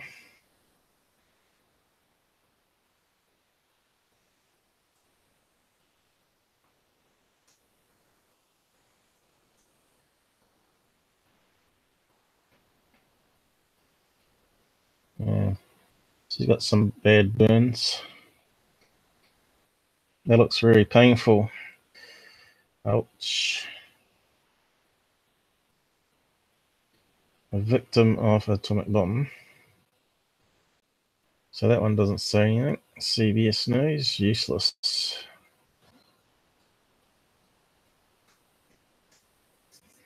Hopefully humans are clever enough not to use that kind of weapons anymore. Hopefully the aliens have come here and said, we've disarmed them all. You know that one off over the nuclear base in UK? And then you got the one also in America where all the missiles all suddenly armed and were ready to be launched, and no one had touched any on of the panels, and it had a UFO hovering. Can't remember what the location was now. And then you got that one where the guy says a UFO shot a laser beam at the nose cone of a test nuclear missile, which is really strange case as well. Can't remember what the guy's name. I know good of names and places, unless I've got it on the screen in front of me. But someone like Martin Willis, he's really good at knowing all that sort of information. And so is Earl Grey. He knows all that stuff because they do a lot of reading and they store it in their head.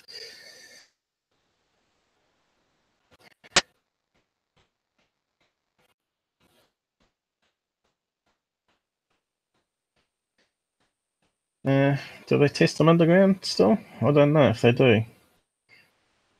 I know they do in China, is it? And North Korea. And probably Iran as well. Well. So we didn't really get the answer on radiation, but obviously it's not as bad if it's only using it as a trigger.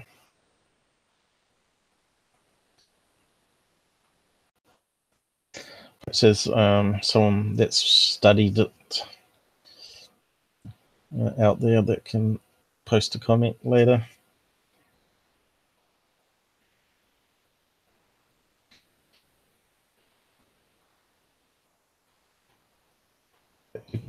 Narrow it down with another search, maybe.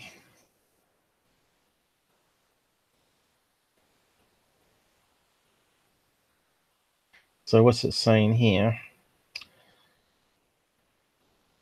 Fusion hydrogen, fusion hydrogen, or deuterium or tritium doesn't produce radioactive fallout, but fission uranium does. So there you go. So fusing the hydrogen, they're saying here, and deuterium, that's heavy water. I suppose tritium is heavy water too, is it? I'm not sure what tritium is. I'd have to look that one up. But deuterium is what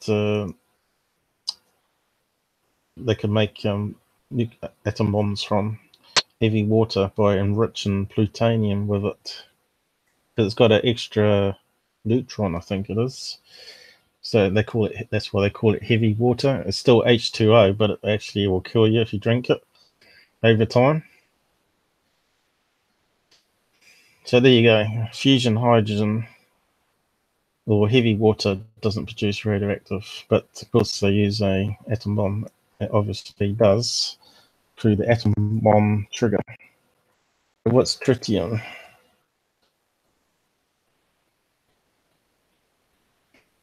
What are these guys saying down here?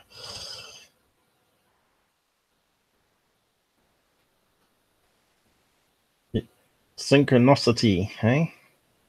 Me and Il always seem to say the same things, or we talk about a subject that we were talking about days ago appears on Facebook, and we say it's synchronicity. We're in sync.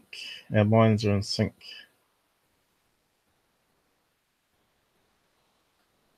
Yep. China definitely doing a lot more. But we don't have to fear Iran. We have to fear China, because China, they're still a dictatorship, and they could easily mobilize their massive population. They've got billions of people, and they've got a big army, and they're building big ships and lots of subs, and they got a lot of military might. They could easily take over the world anytime they want to, probably. So what's tritium? But I think it's a good thing that China's starting to see that the Western way of our way we live is the way they would want to live too, rather than communism. But of course, they're heavily spied on and censored, and They shoot people for crimes that are not really crimes, but speaking out against the government. So they've got bad human rights. So tritium is hydrogen-3, a radioactive isotope of hydrogen.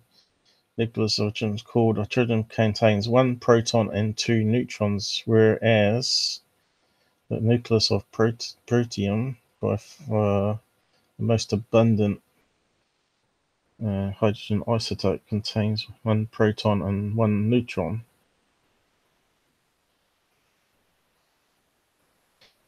H. So it's like the other one that has 1 extra neutron. This actually has 1 extra proton and 2 neutrons. I guess that one would kill you if you drank it then.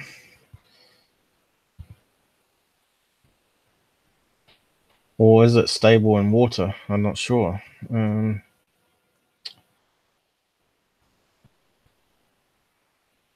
Lithium. Tritium is produced in nuclear reactors by neutron activation of lithium-6. So yeah, it just doesn't look like it's in water. It's lithium to tritium oxide 3.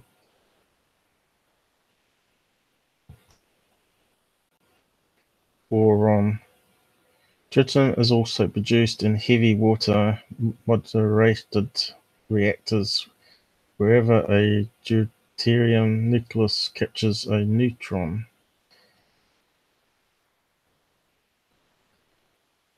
Now, this reaction has quite small absorption across reaction, making heavy water a good neutron moderator, and relatively little tritium is produced. But how's it produced though? But that's how they were enriching plutonium, I think, from the heavy water.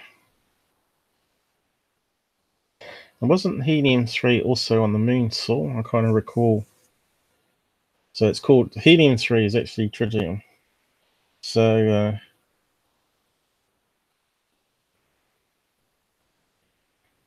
I see. It's helium and the deuterium is hydrogen. So putting it in helium into the water, heavy water, comes helium-3. I guess that's how we're looking at it. So much to wrap your head around. So they'll probably want to mine that, won't they? Because they could put it in, use it in nuclear process, also weapons probably.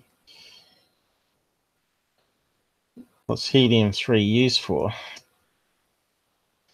It's bound to be weapons, isn't it? So let's do a search on it.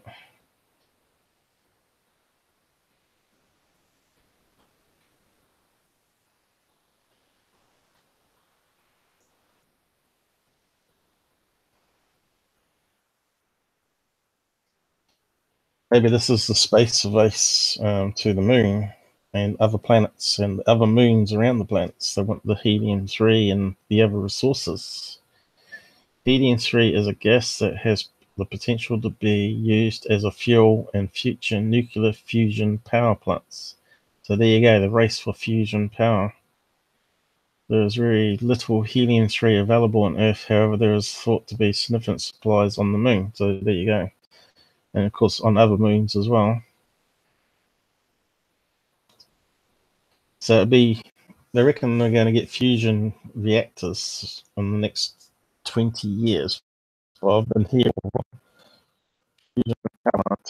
So when that happens, they might to mine the moon.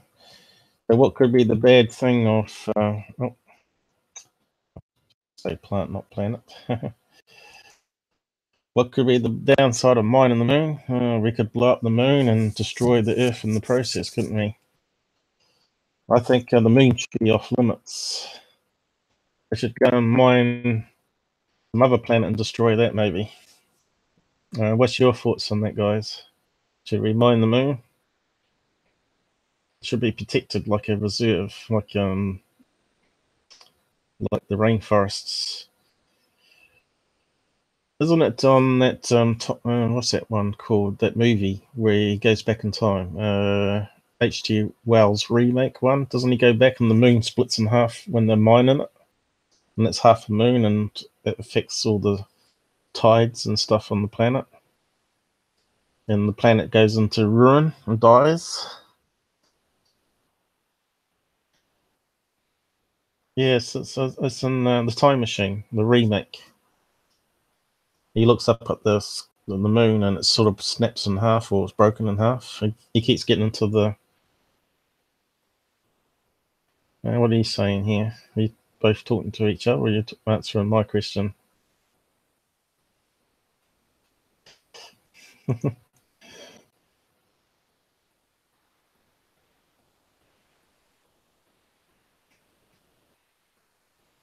I know Rene was asking me about those other characters, that Snowden, but we'll talk about that another time. Anyway, maybe. So, fusion power plants.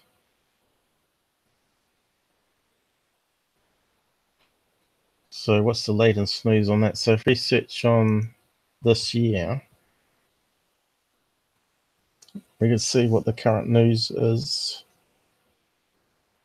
on progress of it.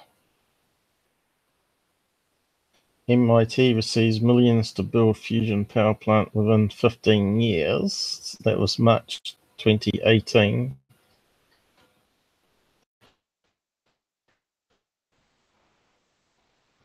So if they manage to perfect that and shrink it down so you've got like a little box that fits in the boot of your car, or in the house, you wouldn't need to be on the power grid. You could be self-sufficient and not have to use on fossil oils. But somehow I reckon it's going to be quite big because you've got to use a magnetic field and you've got to create very hot temperatures. We were talking about temperatures of the sun and the moon sun probe, and in the last stream, and it was going to get up to, what is it, 1400 degrees Celsius, the probe, before it gets there and starts sampling. And we were looking at metals, and the highest metal on Earth, I can't remember what its name was now, but it got up to 4000 degrees Celsius, which is quite hot.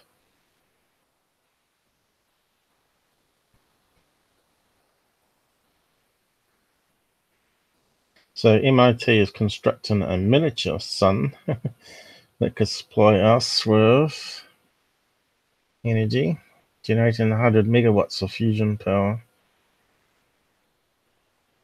So that'd be interesting. A miniature one for your house. Back to the Future. Stick it in the car and create a Tesla field around it.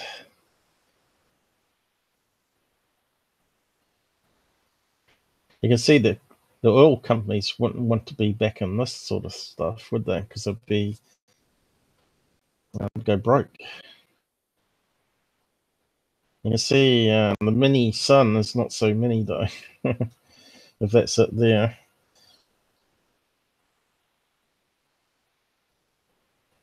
Still sci-fi, I reckon. It's science fiction.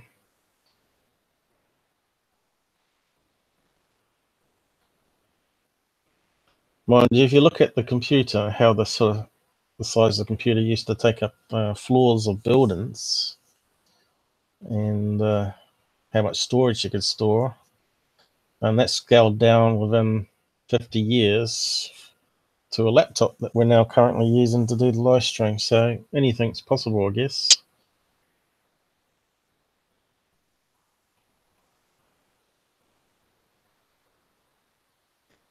So these are all your fusion reactors. Looks a wee bit like CERN in a way, how they got the the tube, but going around in a circle instead of all the magnetic fields. There's a good example here.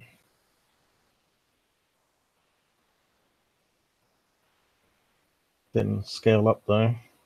Small photograph.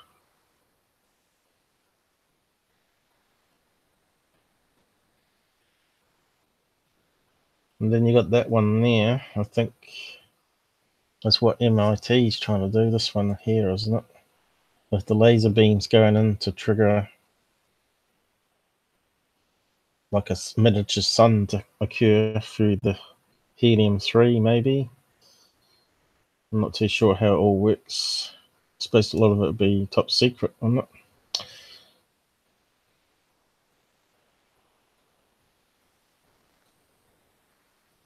This sort of like looks like it has helium listed here.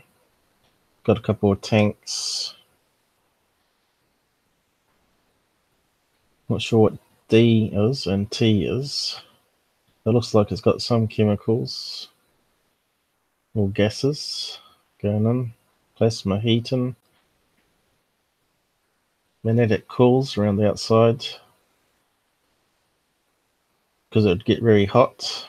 And of course, as we know, the planet has fields going around it, which keeps the solar winds bouncing off it. So this is the same idea.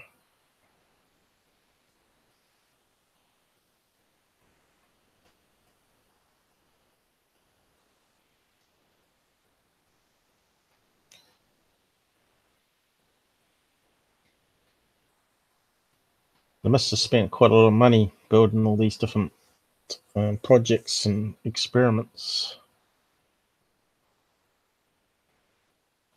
Makes you wonder who's funding it all. Was it coming out of taxes or oil company? I can't really see an oil company wanting to do it.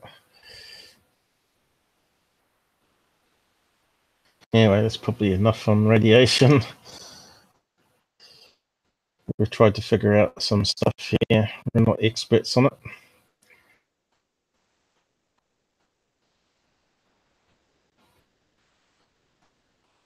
There we go for time. 1 o'clock already.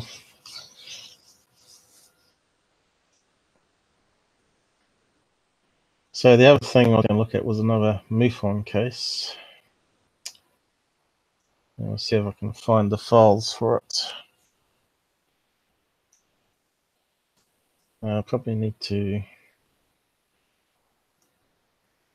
open up a few web page links as well. Hopefully it still works. I tell you, this case is very old now.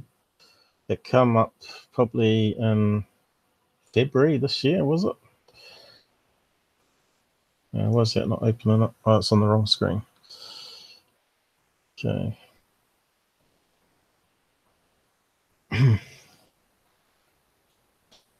So let's have a look at, see if we can find the files. So I've been waiting to make this into an episode, into a UFO case episode, but the MUFON investigator won't release it. So they can leave it open open permanently as still researching, see.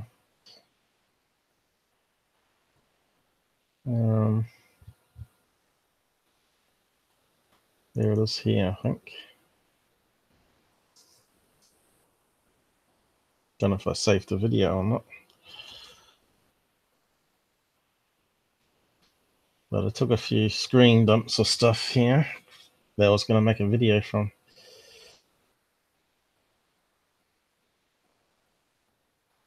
For debunking and whatnot. This is what I do, you know, you look at stuff, and once you got some screen snapshots, you put it into a folder, and then eventually you build it into a video and make it into a story. So I thought I'd quickly talk about it here. Now, it came out on the MUFON magazine. If I open up the graphic, which you get if you're a member.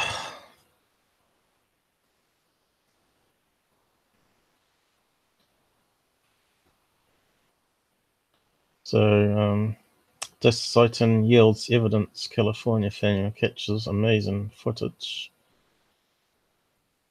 I'm not sure what the membership is for MUFON, but there's some still images on the so-called UFO here. Not sure if you can see that. Certainly has a BLIMP type shape to it. It sort of has a fat end here, and it sort of looks like it's tapering off. But because it's just a photograph, and it looks like it's the same brightness as this street light that's lighting up the tree here, and it's in the evening, twilight, when the sun's setting. Whether it's a UFO, I don't know, but I have my theory that I've been looking at. So we haven't got a case number for it, so we can't plug it into UFO Stalker. I'm not sure if the story here is available to be downloaded or not, or you have to buy it from the book. But he goes talking about a 9-year-old kid that actually videotaped it on an iPhone and took a couple of photographs by mistake, which were quite good because, as we know, photographs have metadata, and it allows you to verify the video, that it was legit video, not a faked one, CGI. So this was about 6 pages that he produced. So here's that zoomed in photograph. You can see they're on the side of the road here when they took a snapshot of the so-called UFO. And because we're zooming in without using the special algorithm to enhance it as we zoom, it gets pixelated on this crappy Microsoft one.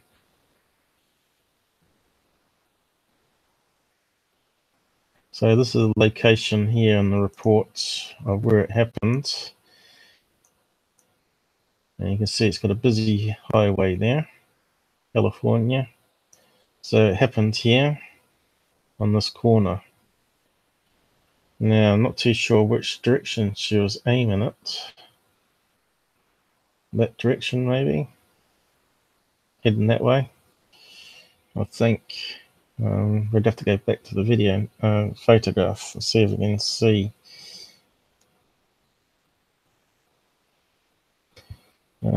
Photo of area where the sighting occurred.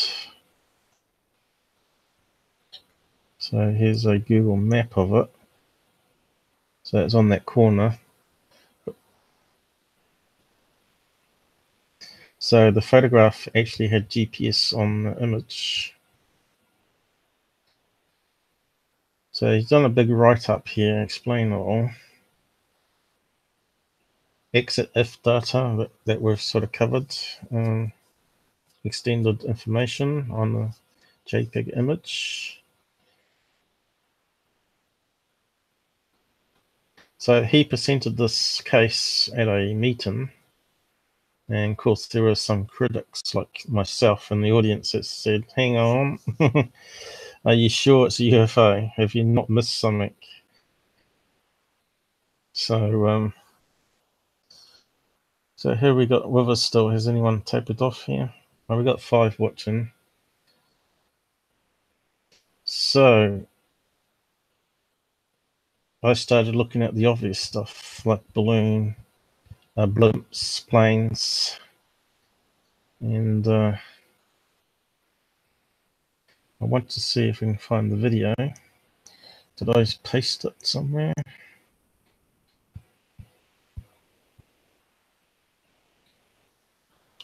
Here's the link at the bottom, I think.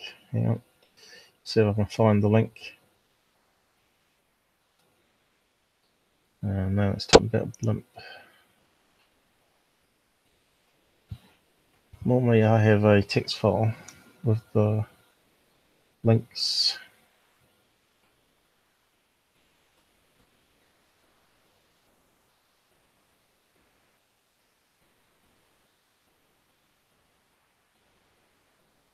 But what he did is he actually has it on a YouTube page. Hang on, let's see if I can find it. He went on the radio of, what's it called now? Midnight in Desert, Art Bell show. It used to be Art Bell show. And he talked about the case on radio as well. Jeff Krause, I think it was. I think I may have bookmarked it, so let's have a look.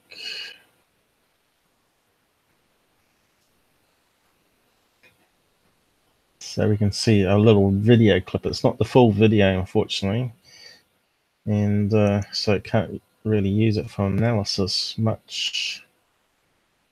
But I think I may have bookmarked it here, if not on my other browser, so I'll have a look. I think it might be on the other browser. Yeah, I'll have a look on the other browser. I know I have bookmarked it.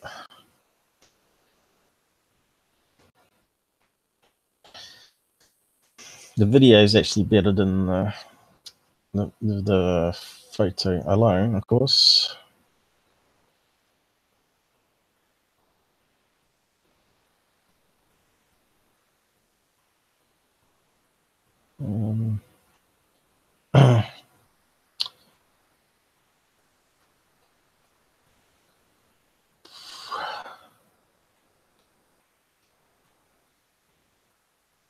Here we go.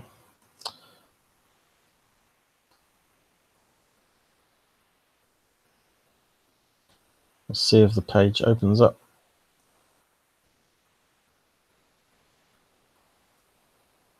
Let's see if it still works after all this time.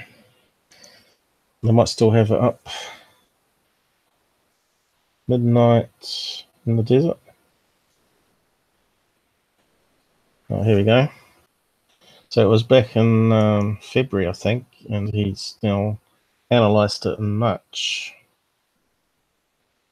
So we've still got the video up. Hopefully we have. There's the photographs.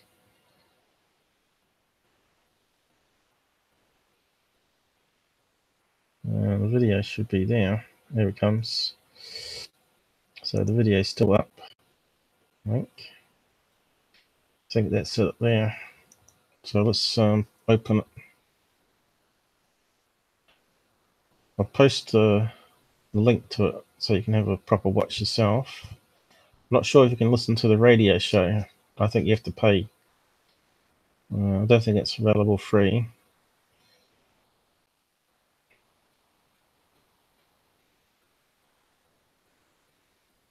I think it's only like 20 seconds long out of a minute or so.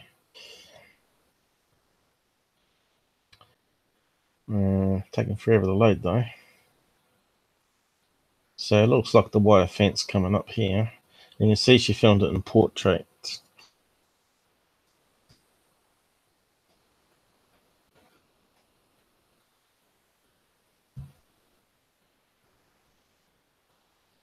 Yeah, it didn't look much, did it? We want the original video. Is it?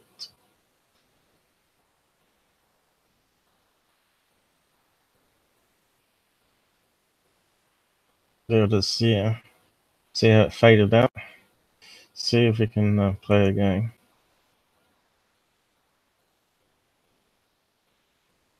Looks like it's going downwards to me. That's why I thought maybe it could be a plane. It's not. If that was a UFO, you'd think it would shoot straight upwards and blink out, like everyone that's seen a credible UFO always says. They either go at really crazy speeds and see if we can get it going. So he's only given us a little clip here of the entire video. Apparently it goes through past the building here and out the other side, and then they lose sight of it. To me, that looks like it's going downwards. So that's why I had my suspicions about it being a real UFO. So I'll just post that on the side too, so you can have a watch. I'm not sure how good it's coming out on live stream. So hopefully they release the case soon so the rest of us can actually investigate it for ourselves.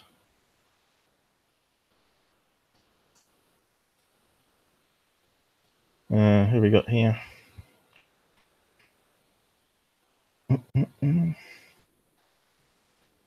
Looks like the sun's going down, so probably a plane with sunlight bouncing off it. Yeah, that's what we all thought at first, but I did my investigation like I always do, because I managed to get the date and the time of it in the article, which I'm not going to read out because it's quite a lengthy sort of article about the whole sighting. And of course, I don't want to break their copyright, you know, because I'm only doing a critical review of it. But yeah, it does look suspiciously man-made rather than alien to me as well. But this guy, MUFON, reckons not. Now, he said he looked into the planes and he said it wasn't a plane. And he also looked in Goodyear BLIMP because Goodyear BLIMP is actually in the airport there. And he said the Goodyear BLIMP wasn't actually in the city at the time. But if you have a look at it in detail again, we'll go back to the images. We go back to the still. I've got a still of it. I think it's only in the PDF or JPEG snaps of it.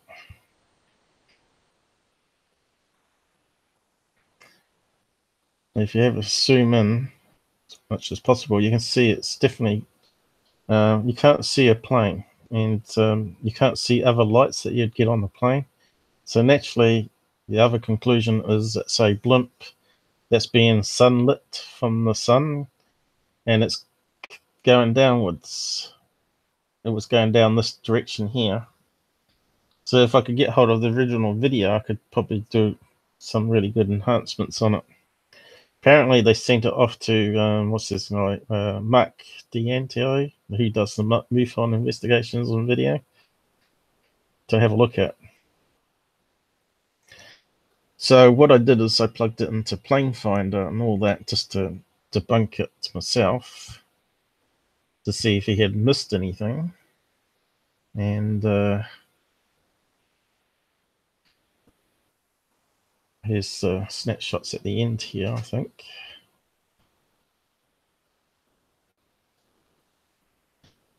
It'd really be good if it was a real UFO and we saw it shoot upwards at crazy speed. Now, it has a flight path right over the area here. As you can see, it has planes that fly constantly every 15 to whatever, passing where they were on the motorway there. That corner there, wasn't it? Hang on, where was it? I think it was the corner here near the bridge.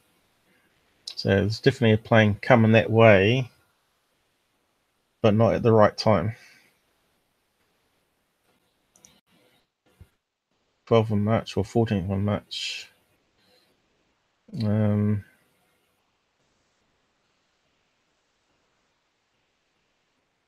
There's a map of the area I did.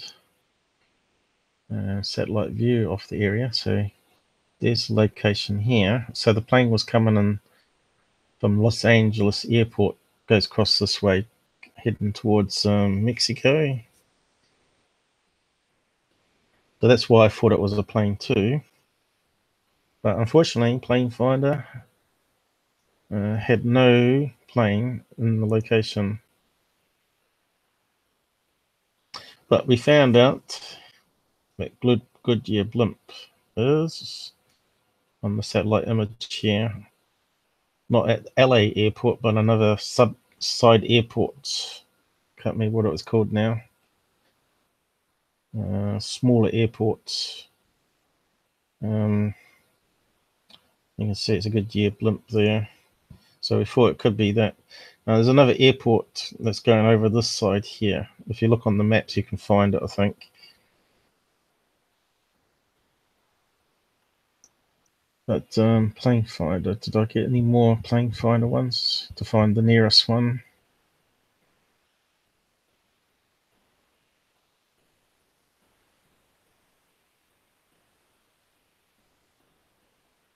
I thought I had a text file with all the information in, but maybe I didn't copy it. But I had a look for what I think it might be is advertising BLIMP. Now I've seen of any shops in the area sells advertising blimps, and there is a place that sells them in Los Angeles here. So there would be the people to contact to see if they sold it to anyone in the area where the sighting occurred, or maybe hired.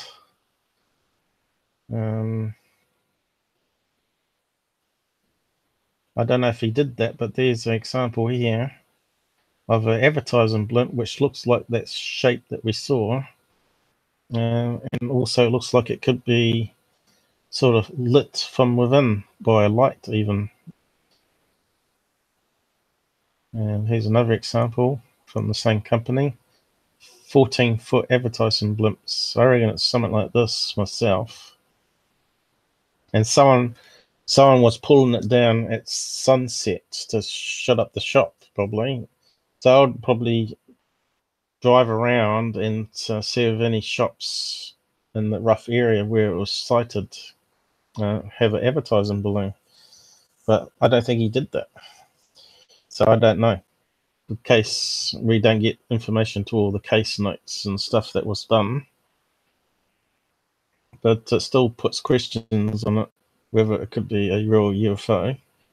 Seems a bit strange that it'd be going downwards. So here's another one that looks very similar to that one in the photograph. If that was lit by the sun, auto parts, fits the shape. Another one here, XL. You can see it's quite big. And you can't see the line it's on. I reckon it's going to be an advertising blimp. And of course, there's a big one on the runway.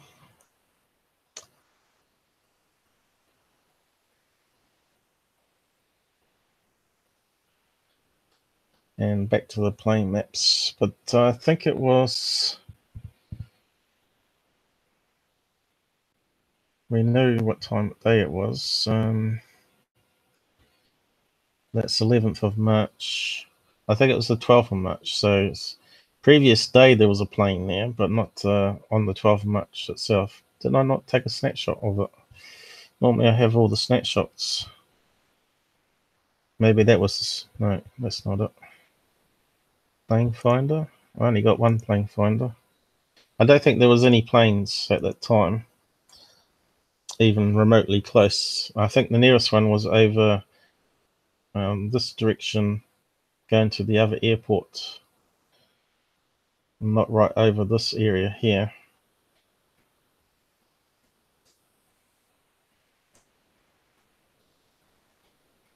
I think that was all the images I've got.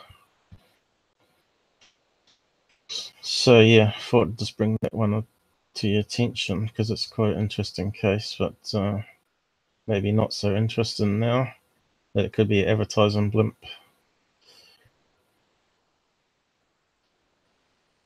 So not sure if you can read out what the story was. Did it open up? Where's it gone? Did it say much? Wilmington, California woman and her niece had a extraordinary sighting of a disc-shaped craft. Well, for starters, it's not disc-shaped, is it? It's definitely blimp shape.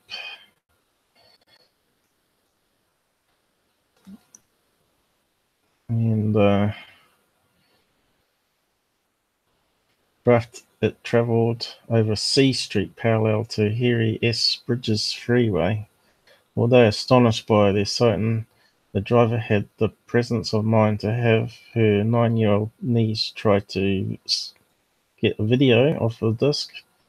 Unfamiliar with the operation of newer iPhone 8, her niece inadvertently took 2 photos before being able to get the video to start. As they continued to watch the disc, alternating between greenish white. So as we saw, those blimps were greenish white. They had green stripes with white. An intense white light, which again could be sun illuminated. Or LED even. They observed it following CG in a northern direction, parallel to until it passed behind a corner of the building and out of the view. Shocked and startled, they immediately called the sister of the driver, who is also the mother of the young girl, to tell her what they had seen and sent her the photo shortly. So there you go.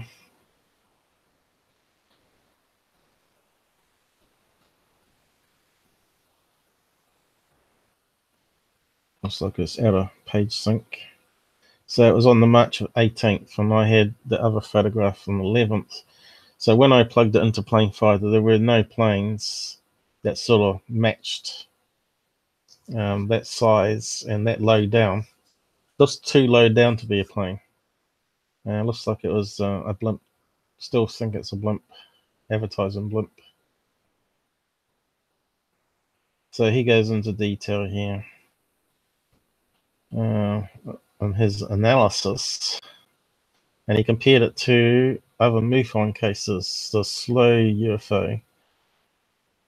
I find that the similarity and the appearance of the disc compared to the disc that I saw with my own eyes on August 31, 2017 to be very remarkable.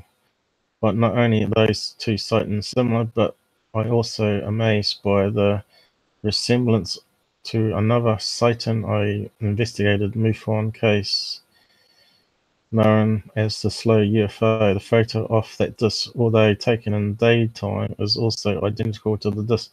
Well, I had a look at that case and I didn't think it was identical at all. Let's plug it into UFO Stalker. Yeah, I'll just close that down there. We've still got people with us on the side, or have you got bored already? I know, we've still got 5 viewers. So, got to memorize that number. What was it now? 58545. I know I'm going to forget it going. Probably. So we need to open up UFO Stalker.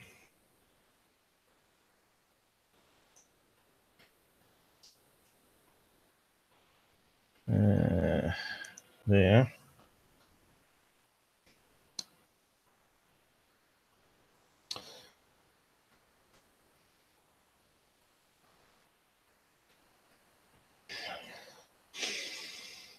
So at this stage, we're either saying A is a real UFO, or B, it's a misidentified UFO and it's actually a blimp. And it's definitely not a plane because it's not on Plane Finder. And it would be a commercial plane or something there because it's a very busy airport either side of that location. So we want to type in, let's see if I remember, 58545. I'm not. 3.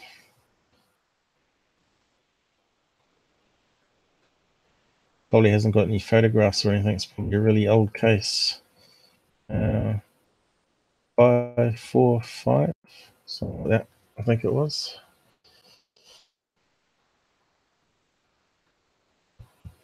Zero. What did I do wrong? If I transpose the digits, 45454. Try that. Was it not soon? It's not, my computer's getting slower and slower. You stupid thing. Screwed up here, is it?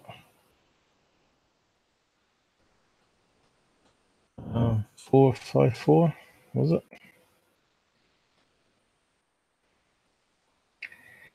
Perhaps it's not in the database. It's too old. Must be though, because you got it referenced 545. I think I got the number right. 545. Oh, come on. 545. I think I tried that before, didn't I? 545. That was the first one I tried. No results. It's annoying. So what we can do is we can probably be in the MUFON database. What's the link to MUFON? Yeah, what's this coming up here?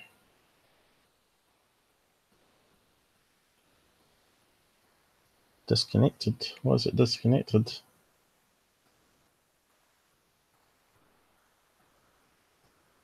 Hello? Is it still working?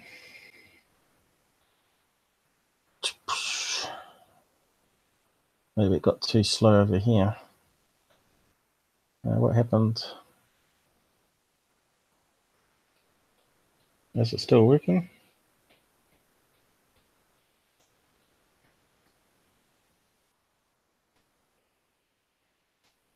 Strange message. Looks like it's working. Perhaps the NSA is spying on us. Okay. Normally, if the CPU goes crazy, my voice starts breaking up, and you get instead of graphics off the screen showing up, you get a logo. If it gets too busy. But it's a bit strange that the UFO Stalker doesn't have it, but you can go to MUFON database, which again, I think you have to be a member to get access to it. And I think if you bookmark it, you can search for it. But I haven't got it handy, unfortunately. I don't think you, unless you can find it in Google search.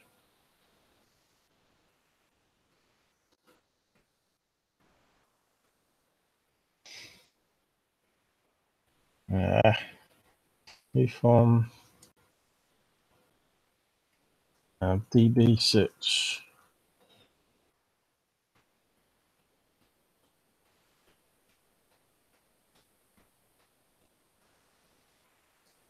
Search. That could be the link. We'll try that one. See, there was access.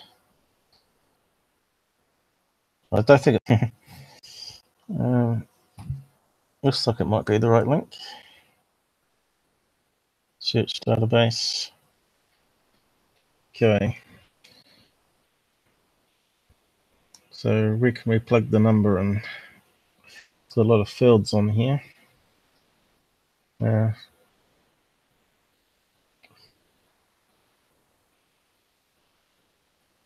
Case number, there it goes. So we type in 5, 8, what is it, 4, 5? And it's not very nice looking compared to UFO Stalker's format. So has it found one? Looks like it has. What's it say? Cheap country-made UFO. What's that mean?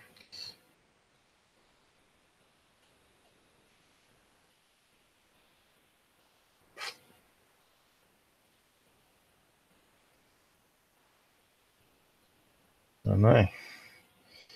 View description.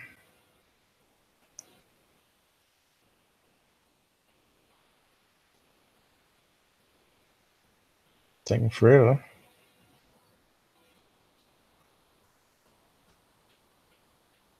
Oh, right. What's going on?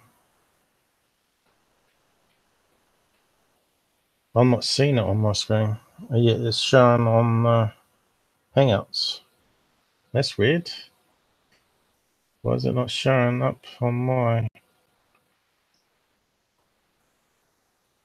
Ah, right. It's opened up the pop-up, a pop-up on the other screen. There we go. That makes sense. That had me fooled because it was on the control window. So what's it saying? Well, it looks like I've got hundreds of windows now open. Now let's close up some of these.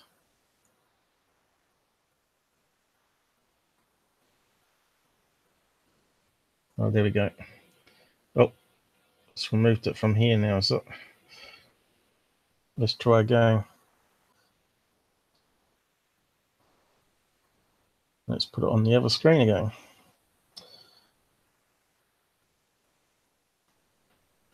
Too many technical problems occurring now.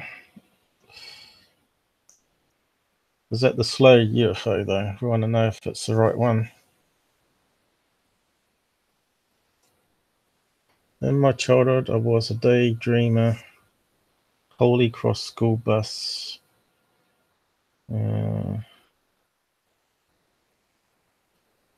So what the hell is that on about? That doesn't make any sense whatsoever. It can't be the right case number, can it?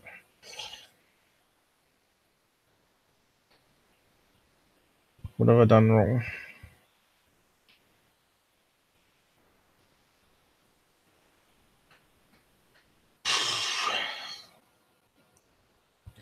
Might just Google slow UFO then.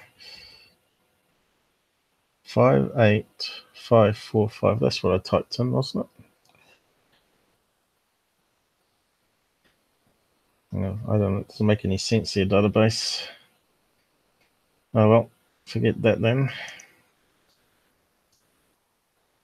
Want to see an image of it.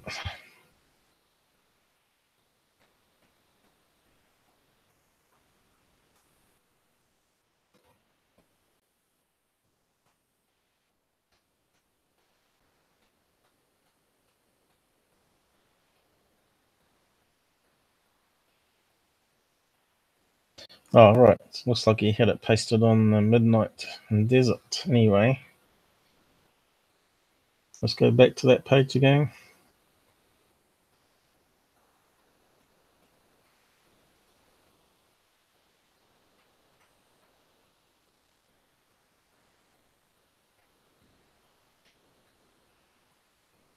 There's the two photographs. But where's the slow UFO comparison? Oh, here we go. Still opening up a load of photographs here. Taking forever.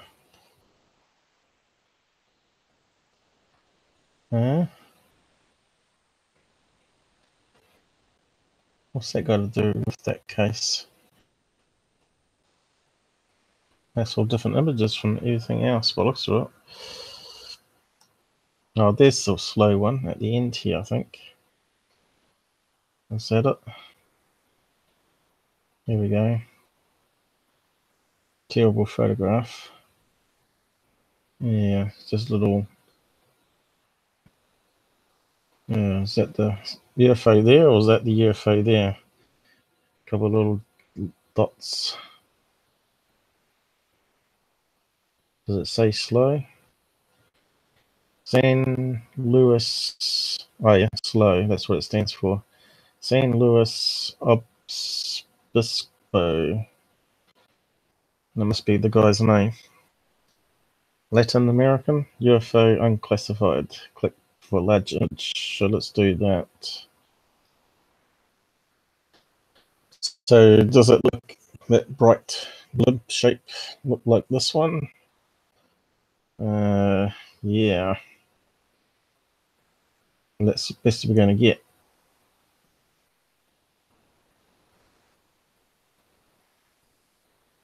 That's rubbish. Oh yeah, it's got to be that, doesn't it? I don't think it looks anything like that. That looks like a classic silver saucer. Silver dome craft. Looks like it's got a little dome on top. that looks like a scratch or a hair on the film.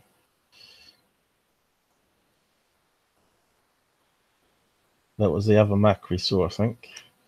That's a scratch. Yeah, it's a hair, I think. And there's the saucer. So, yeah, you can sort of barely see it washed out, but yeah, I don't think it's anything like that. What's Jeff on? All right, so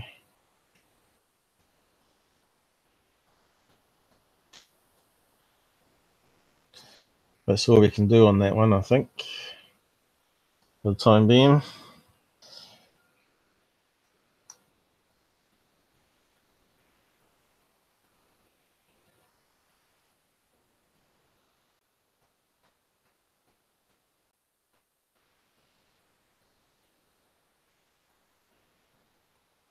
Oh, that's the one famous UFO case, wasn't it? Where it shoots a beam. But that's obviously not the real footage because they've hidden it, the government. So what's he said here?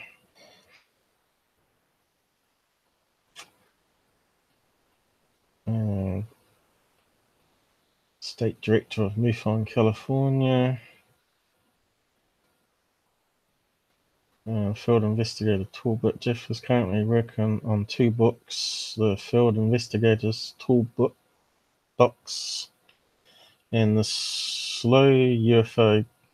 Grace recently served as a member on Alien Con, Santa Rosa, California. So, yeah, just advertising, really. So here we go for time. I'm probably going to have to wrap up soon. We'll have a look at some recent stuff on the UFO Stalker anyway. Is it still streaming okay? I haven't checked it since that error message. Looks like it's working over here. Who's out there? Did Renee go or gone quiet?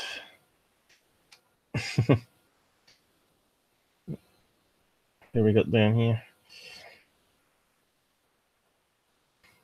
Tourist attraction place, which is what is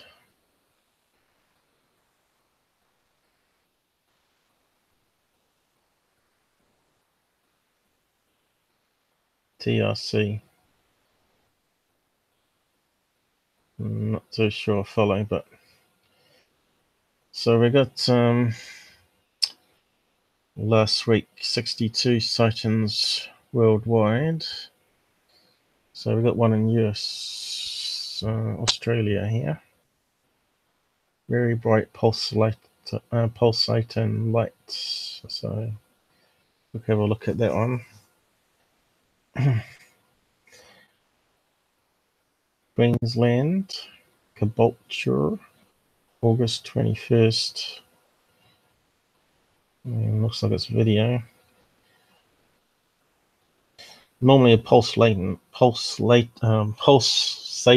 light is, as we know, a spinning Milo balloon often, and it's reflecting the sun's light back down as it's spinning around, floating in the air current. So you always have to have this skeptical mind when you watch these. If you believe it's a UFO when you watch it, you always believe it's a UFO. It's best to start with watching it and then go through the checklist to eliminate stuff. Very bright pulsating lights, so it could even be if it's filmed at night time. It could be the ISS space station and other satellites passing. Was visible for 3 minutes, hovered for a few minutes before, so it can't be a space station if it's hovering, standing still. Descending slightly and seemed to disappear in a downward motion. Lights went out. So let's have a look what they're talking about. What time was it? Sighted at 21:20, so that's 9:30 at night.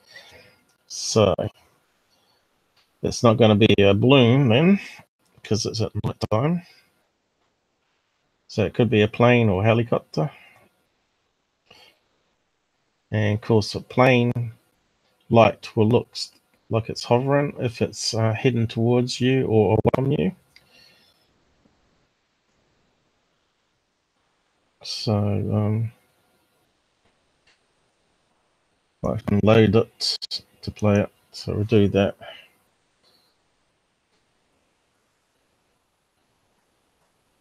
Sometimes it can take a long time.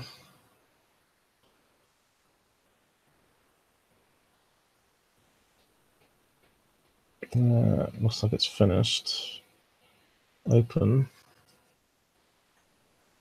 I'll probably go to the wrong screen. Hang on. Yep. So here's the player.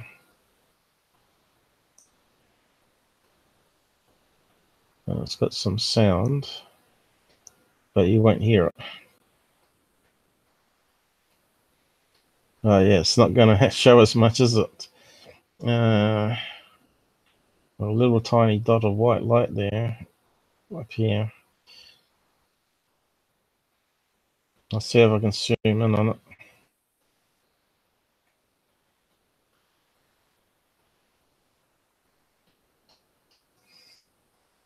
So you'd have to, again, plot the location in Plane Finder to eliminate any planes in the sky where they're at. But we don't know which direction they're looking, of course, unless it's in extra information that we don't get. We only get a snippet of the MUFON report on UFO Stalker, and then also in the MUFON link. Unfortunately, a lot of people complained about that because I want to know what the status is, whether it's being investigated at the moment or it's closed, because we don't know. And we want to know what it's been closed as, like a balloon, satellite, or whatever. So we want to know those details, really. So let's see if we can zoom in using the zoom on the video player. What's happened? Should normally see it. Let's just make sure. Adjust image. That made it brighter because we could actually see the. We want to do geometry,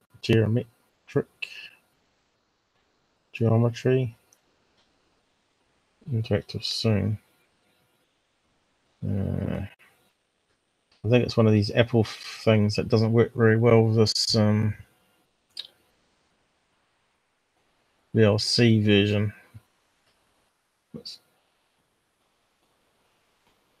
Yeah, it's gone in the wrong direction.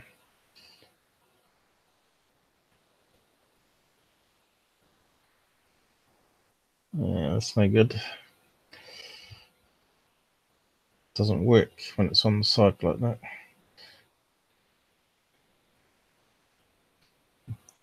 Well, I'll see if I can zoom in on full screen then. Might have to convert it to MP4 from movie. It's a movie one.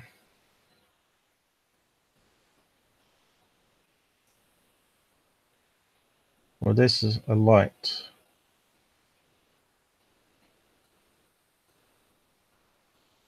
So that could be anything. Could be a reflection in a window even.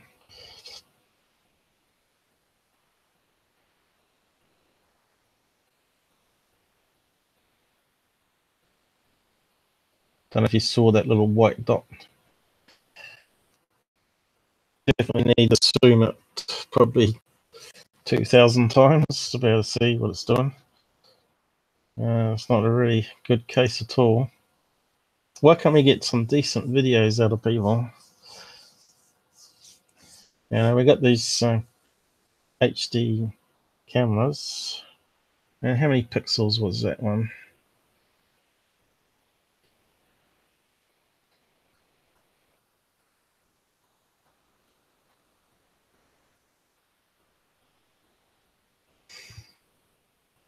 Or was it not giving us information? Oh, you have to play it first, do you?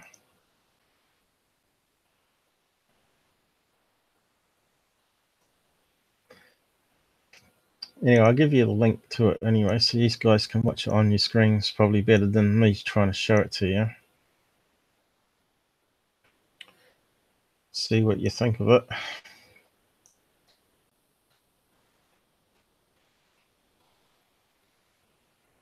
There you go.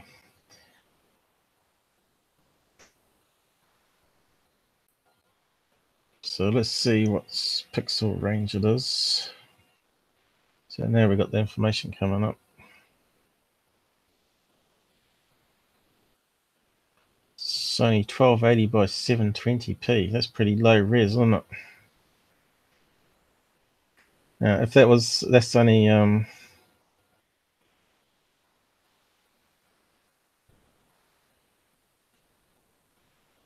that's not even like a 20 pixel camera. Because video, some of those phones do is 4,000 by 3,000 pixels.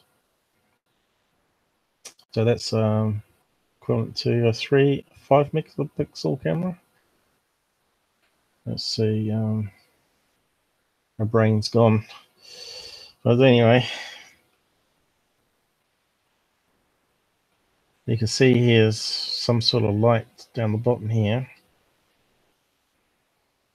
which has got some lens flare happening. There's the UFO up here. I don't know, it looks a bit suspicious to me. Could be this light source down here reflecting into the camera and just moving it around.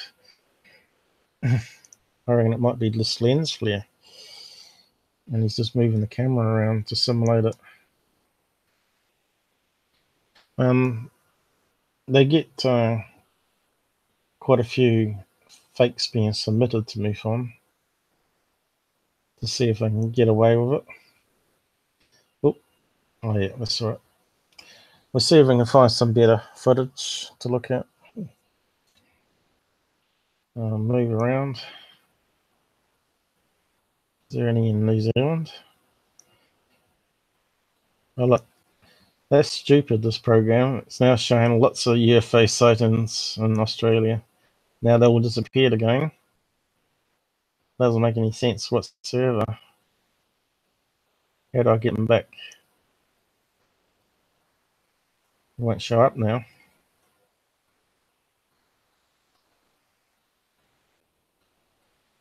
Maybe it's slow. No. Should have come up by now. Oh, we've got one over here this time. Oh, no, it disappeared. Our UFOs are disappearing on us. Our UFO reports. I don't know if it happened on your computers or is it just mine. I already did a star 3 years ago, uploaded it, and it says a year ago on YouTube time for upload. Not noticed any time problems on YouTube myself.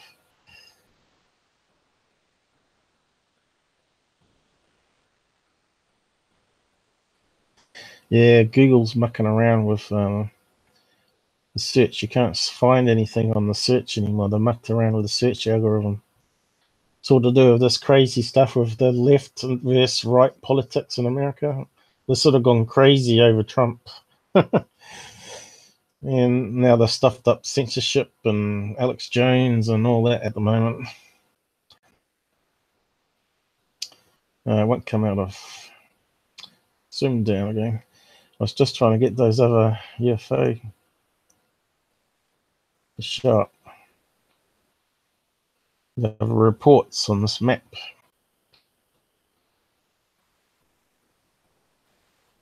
See, it had a little refresh thing there, so it should have popped up. Ah, there it is. Now it's disappeared again. Maybe I'll have to zoom out. Oh, there was one up there too, and it disappeared. Maybe that's why they call this like UFO stalker. You got to try and stalk the UFO reports. Yeah, drive you crazy. Need to fix that bug. Ah, look, there it is. I wonder if I can grab it. What's that one out to sea here? Oh, it's disappeared. Looks like there's a little island there, is it? Let's zoom in. South Pacific. Ah, that's a little tiny island. Papeete.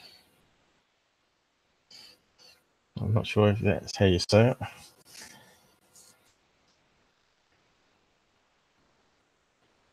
It won't come out as soon now. Did I miss something down here? I think we're getting too many problems here. I might have to. It's giving me a message to go. Oh, look. If I release my finger, it'll disappear probably.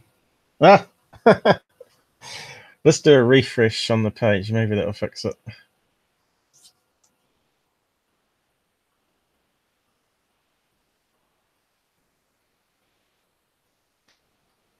UFO Stalker admin, if you're watching this, please fix this problem. And we're back to single UFO. So let's move it down slowly. Ah, it disappeared.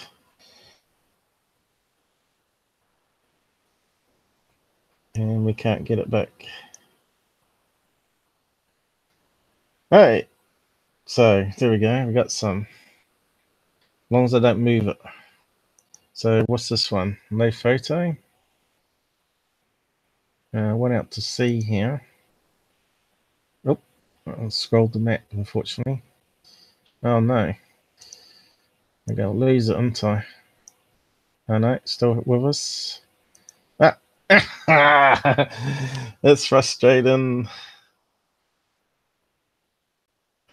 Maybe we have to go to America. Let's forget about Australian. We got some down here though. So maybe that's all the same ones that we're seeing. Is it? Maybe? Let's have a look. I know. All over the world. Brazil, what date was that? 15th of August. It's just 4 days later. So let's have a look at these ones then.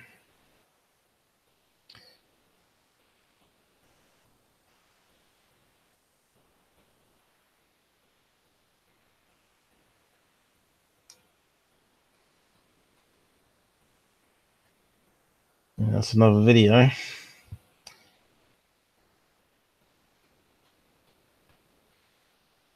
Unknown object blinking in the sky, probably a UFO video made with night vision device.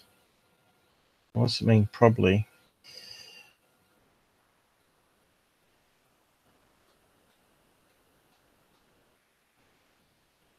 Being of a trajectory starts at the bottom of the video, middle of the screen. This sort of makes sense, does it?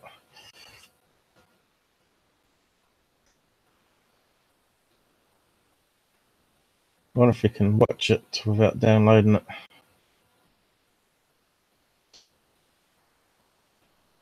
We'll try.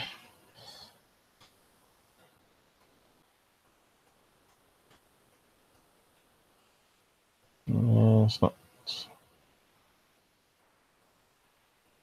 not doing anything for me. Definitely looks like it's playing. Can't hear any sound. It's not working, is it? God.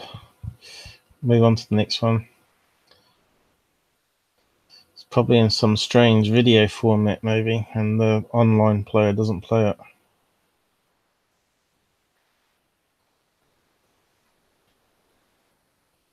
So yeah, that's updated now. The list has changed again. Well, here's a California one, 2 photographs. What's that?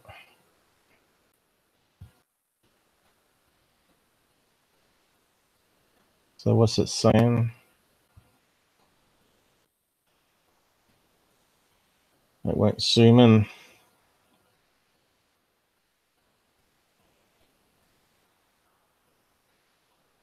3 brighter. 3 brighter. What's that mean? Brighter than star-like orbs form triangle formation, then leave in different directions. Okay.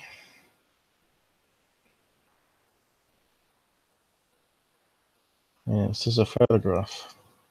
So when we got a video of it.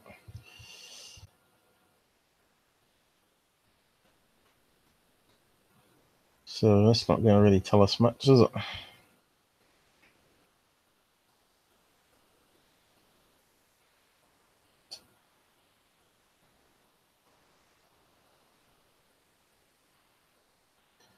That's a good picture. You can see a lot of stars on it. Looks like it's on long exposure though, because it looks like we've got a streak of a plane going past. It doesn't make any sense. Another UFO case, so it doesn't make any sense whatsoever. So we got some more streaks here. Looks like a plane. And possibly a plane in the distance there passing, or going this way, gone behind the rock.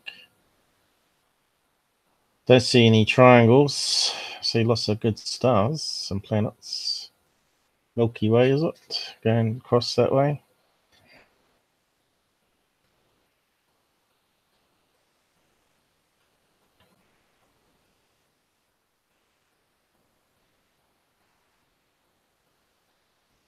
It's written a huge description here.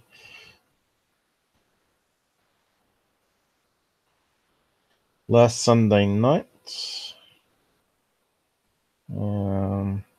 I set off to this Krause Rocks, CA, to photograph the peak of a Perseid meteorite shower. I never actually captured a shooting star in a photo before, so I was excited to pull this off. So the streaks were actually meteorites, is what he's saying. I don't know about that. Because you wouldn't get a meteorite going horizontal on one of those pictures. So it's on long exposure. There you go, that's what's a streak.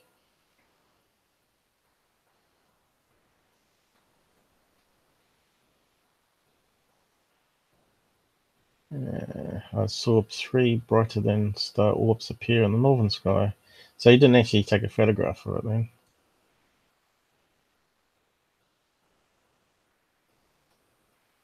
So it's just another story with no video evidence. Well, looks of it. And he's just put up those 2 images of him shooting a meteorite shower. To be honest, I'm reluctant to share my UFO photo just yet. Well, that's great. So what's he set up here? This whole event really freaked me out. I felt the hair on the back of my neck and I'll stand up.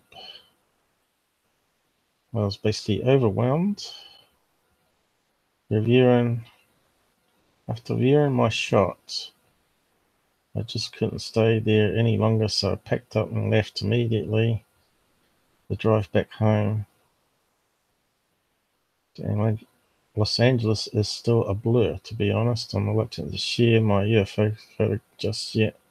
I'd like to seek advice on how to properly post or share a rare photo with the public, such as this. What the hell is he on about? He just uploaded 2 photographs. Photo or some worth of anyone has experienced capturing a UFO. And a photograph. Allow the media to share it. I would love to hear your insight on how to do this properly. I don't know, it doesn't make any sense to me. Meantime, here's a couple of shooting stars. Well, we already figured that out. So another pointless UFO report. MUFON must get really frustrated with it all. 2 a.m.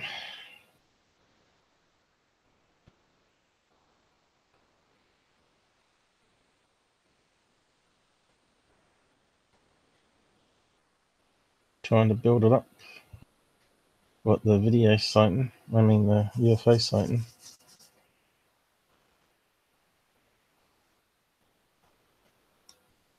So, have we got actually any decent video here at all?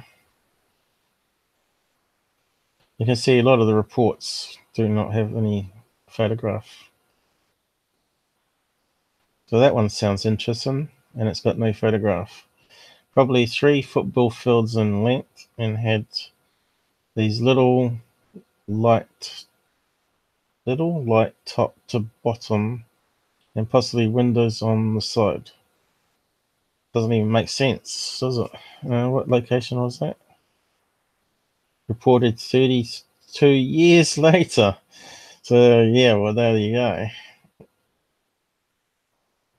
Has that only just been added to the database? Strange.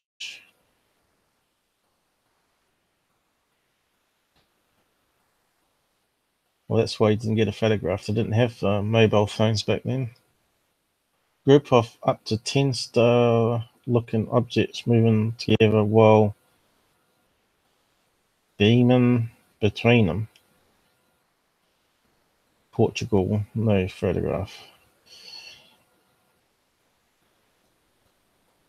Reported 2 years later. Great. Observed ground level craft just hovering in the field, no visible signs the next day. Texas, United States.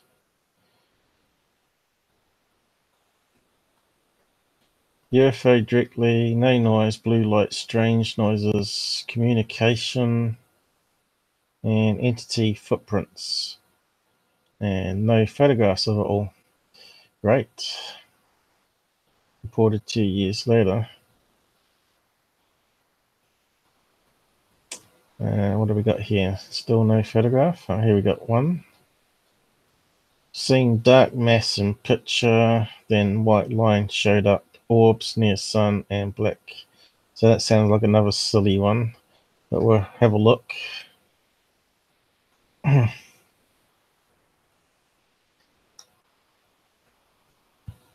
It's a photograph.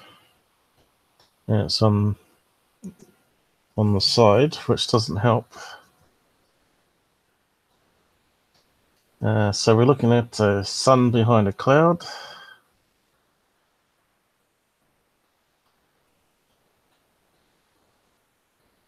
And we've got a lens flare there, a little white dot. Is that what he's claiming to be a UFO? I thought it was going to be a waste of time photograph. So what's the full description say? Driving down Main Street, I first noticed a dark mass coming from the clouds, then a white line coming from below popped up for 2 pics, then vanish. In clouds, you see tons of white orb sand in one picture, more to let you see a couple black orbs or birds. Well, he's debunked it himself then, if he's saying all birds. All this happened as I drove about 2 blocks and then vanished. Yeah. I don't know what he's talking about here. Birds flying in and out of clouds. It's only one photograph, isn't it? He said 2 photographs.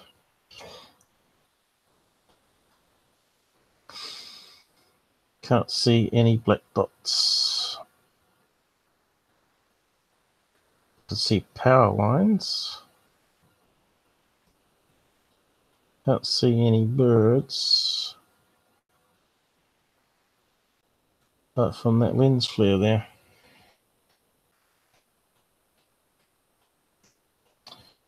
See, another pointless one. Must be frustrating for MUFON to go through all this all the time.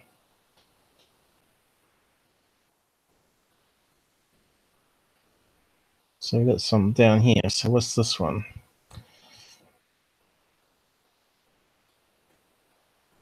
Nevada, 5 pictures. Okay. Had a few white flashing lights coming out one end, and when I looked through the telescope on the short video on freeze ring, reported this week. So let's have a look.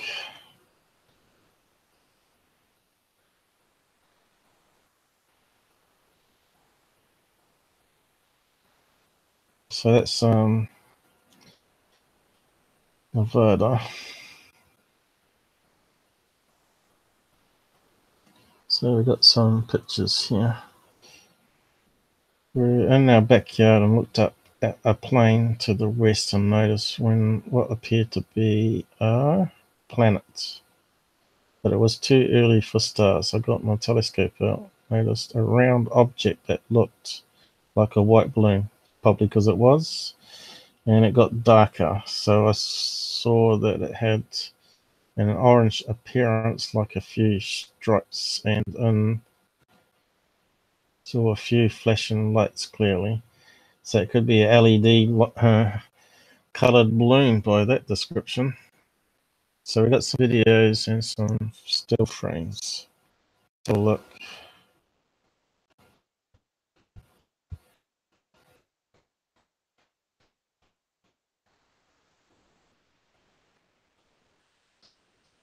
Yeah. It's not very impressive, is it? And what's this one? It's just the orange.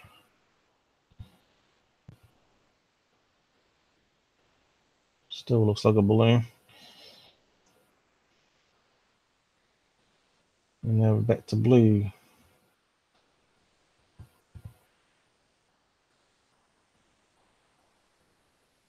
Still looks like a Mylar balloon.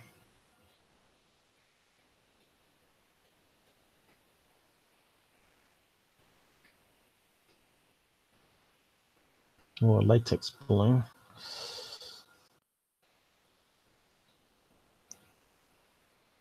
We'd have to look at the videos. So why is one portrait and one landscape? Doesn't make any sense. 2 people filming, was it? White balloon.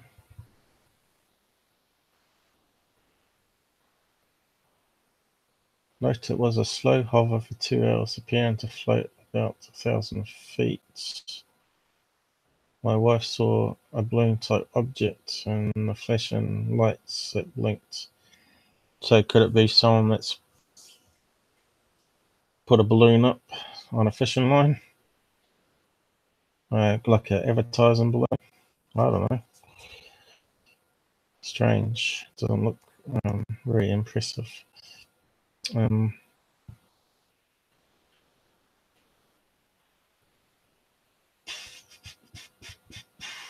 So what are we talking about here?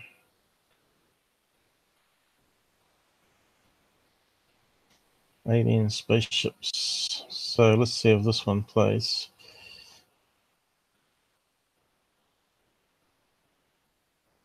Doing something. Trying to focus it on the telescope, looks of it.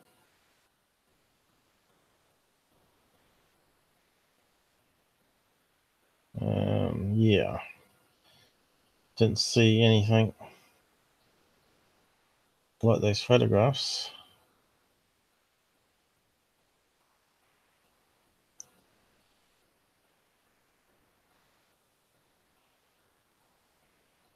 Another waste of time. We'll have a look at this one too. That one's got something in it. Here we go. Moving the phone all around, so it looks like it's moving.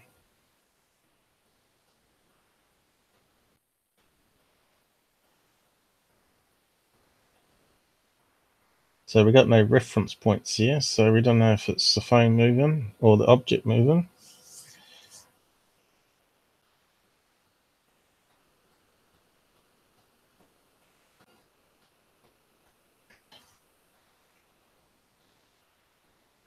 Could easily be a helium balloon.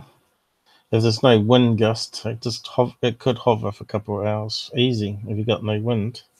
But it's filmed in California, in the desert, Nevada. They wouldn't have much wind. Probably it's inland. So that one's a balloon / UFO. Who knows? So we still haven't found any decent videos in the last week.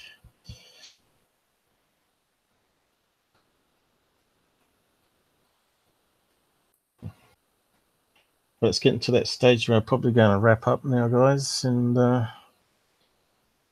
probably in a couple of days' time have a look at some more videos, I guess. What's these last ones at the bottom here? Three of us observed a bright glowing orb, another orb one. Utah, one picture. And looks like it's a duplicate. Why have they duplicated it? Submitted the report twice by mistake. So let's click on that one.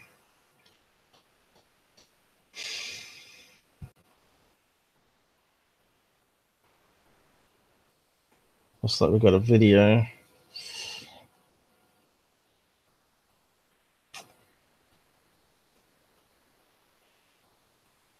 Skinwalker Ranch. While camping in Ashley National Forest, 25 miles from Skinwalker Ranch, set up to look at the sky in hopes of catching something strange. So obviously they were looking for UFOs. About 10 p.m. we noticed something right over our heads, so as a sky watcher.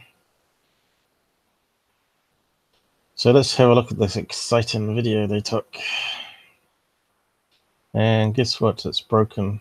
It's got a broken image. And no play button. So maybe that's why they submitted it. They accidentally hit enter. Let's have a look at the other one. That's why it's two reports, probably.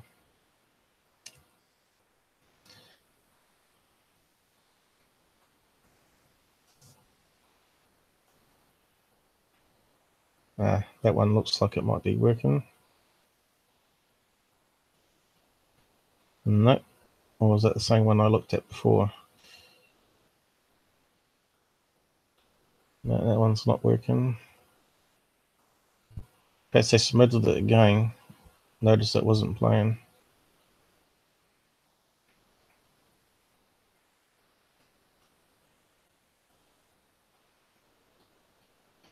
It's frustrating, isn't it? Nope, exactly the same.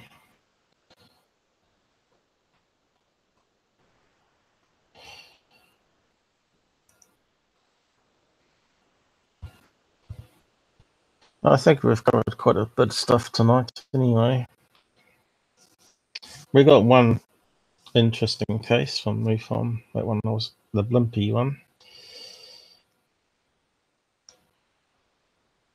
Hopefully can get Earl on with some more reports of V-Craft. We've been trying to organise the second part to his last interview.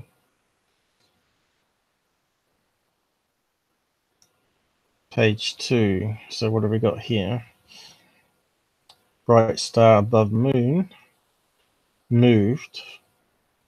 3 stars higher up, triangular shape. Scotland, UK.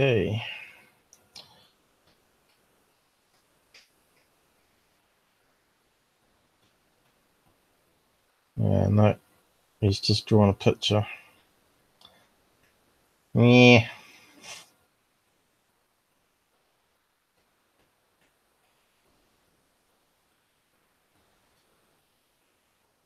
So that could be anything. A drone, plane.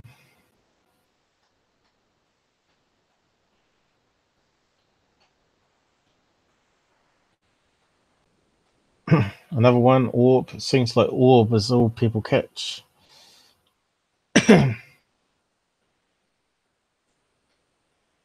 What's this one here? 3 pictures. 2 days later, 17th, 2 or 3 UFOs making passes by each other in a small area. Possibly black. Triangle, 1 cigar shaped. So let's have a look at this one. This is on Canada. Make it the last one, I guess.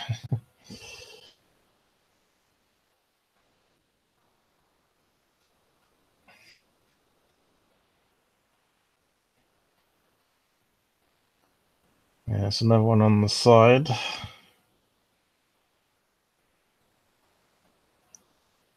It looks like the one we were looking at before. So we've got something going on. What's that?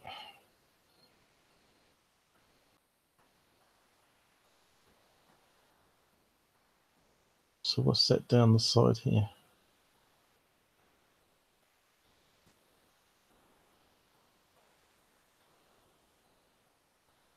Don't know. Looks like dark clouds there. Is he taking a snapshot off the gallery screen or something? That looks like blinds of a house. Was it? Looks like a blind.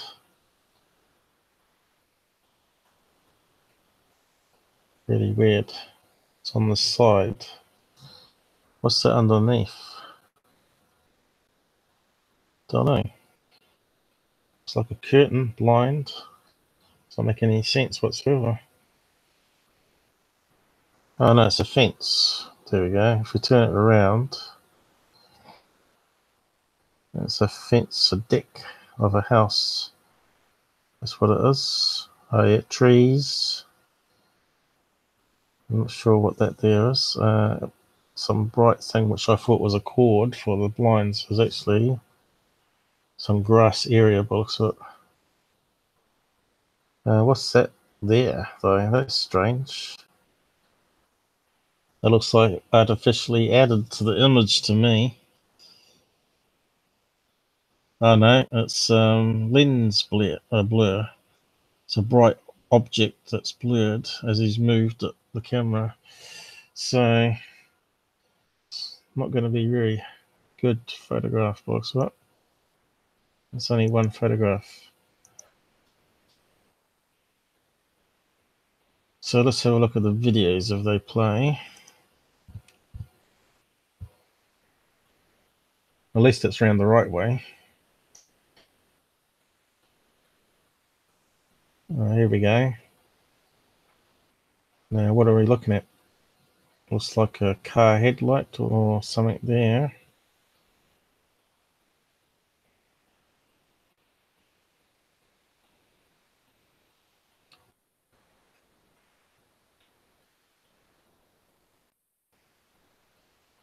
Dark clouds. I don't see anything abnormal.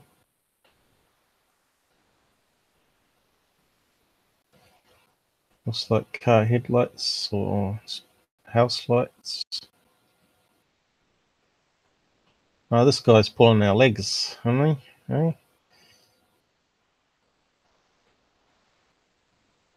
What's that going along here? A boat on the water? Something going there. cars. No, there's a road. A road going that way. And a road coming this way. And we're only seeing it as it's passing through the gaps in the fence. This guy's having us on.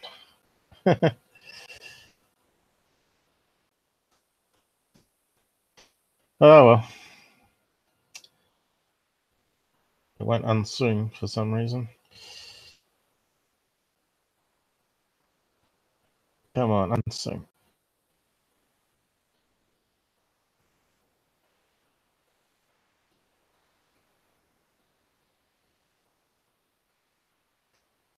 So we're just seeing cars.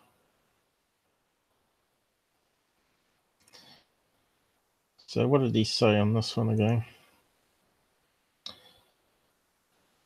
Do you guys want to look at this one? I'll post it if you want. I think this guy's having us on.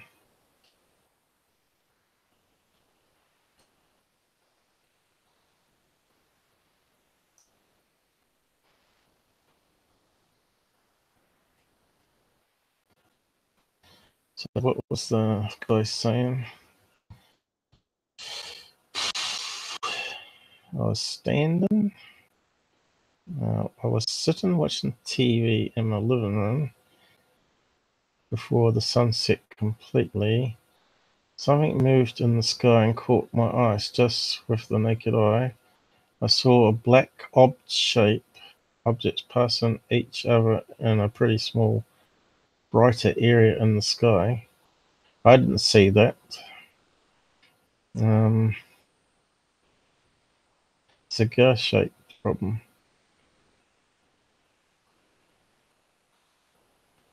I didn't see any of that in the video. Let's have a look at the second one.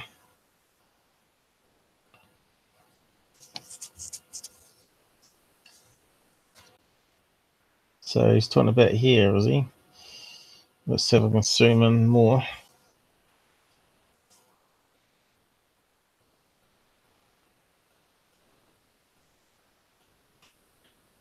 Can't see any black triangles or cylinders.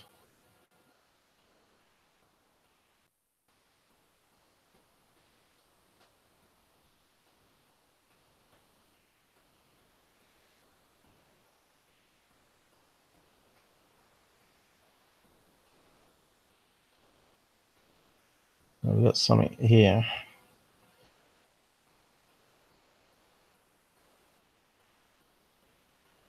Still looks like dark clouds to me.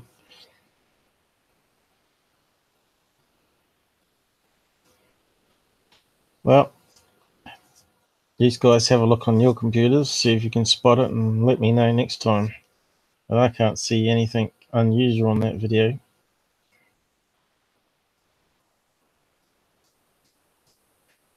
And why is he not zooming in on it?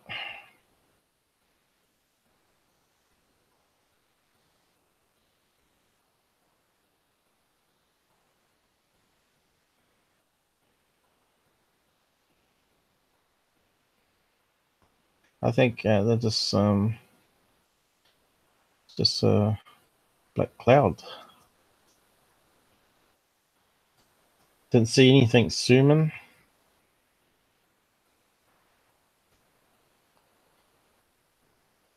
Well, let me know what you think. Have a look at yourself. I'm gonna wrap it up, guys. It's time I get to bed. It'll be 5 in the morning probably. 2:30. A couple hours we did there anyway. 2.5 hours, I think. Is there anyone with us still? It looks like some dropped off. Down to 3 viewers anyway. Well, I'm going to wind it down there now, guys, and I'll catch you next live stream. See what other goodies we got next time. So I'll say good night and do my goodbye screen, and make sure you like and share it and all that business.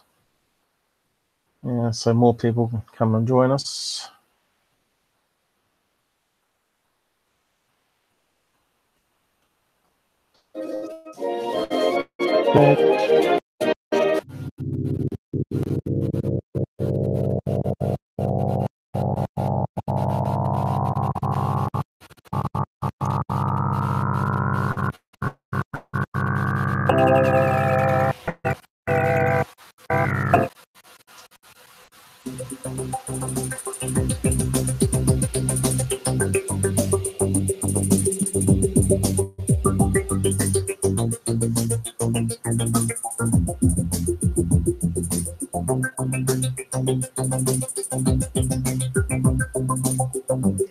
See you in a couple of days, guys. Probably be around the same time again. Maybe slightly earlier. I'll see how I go.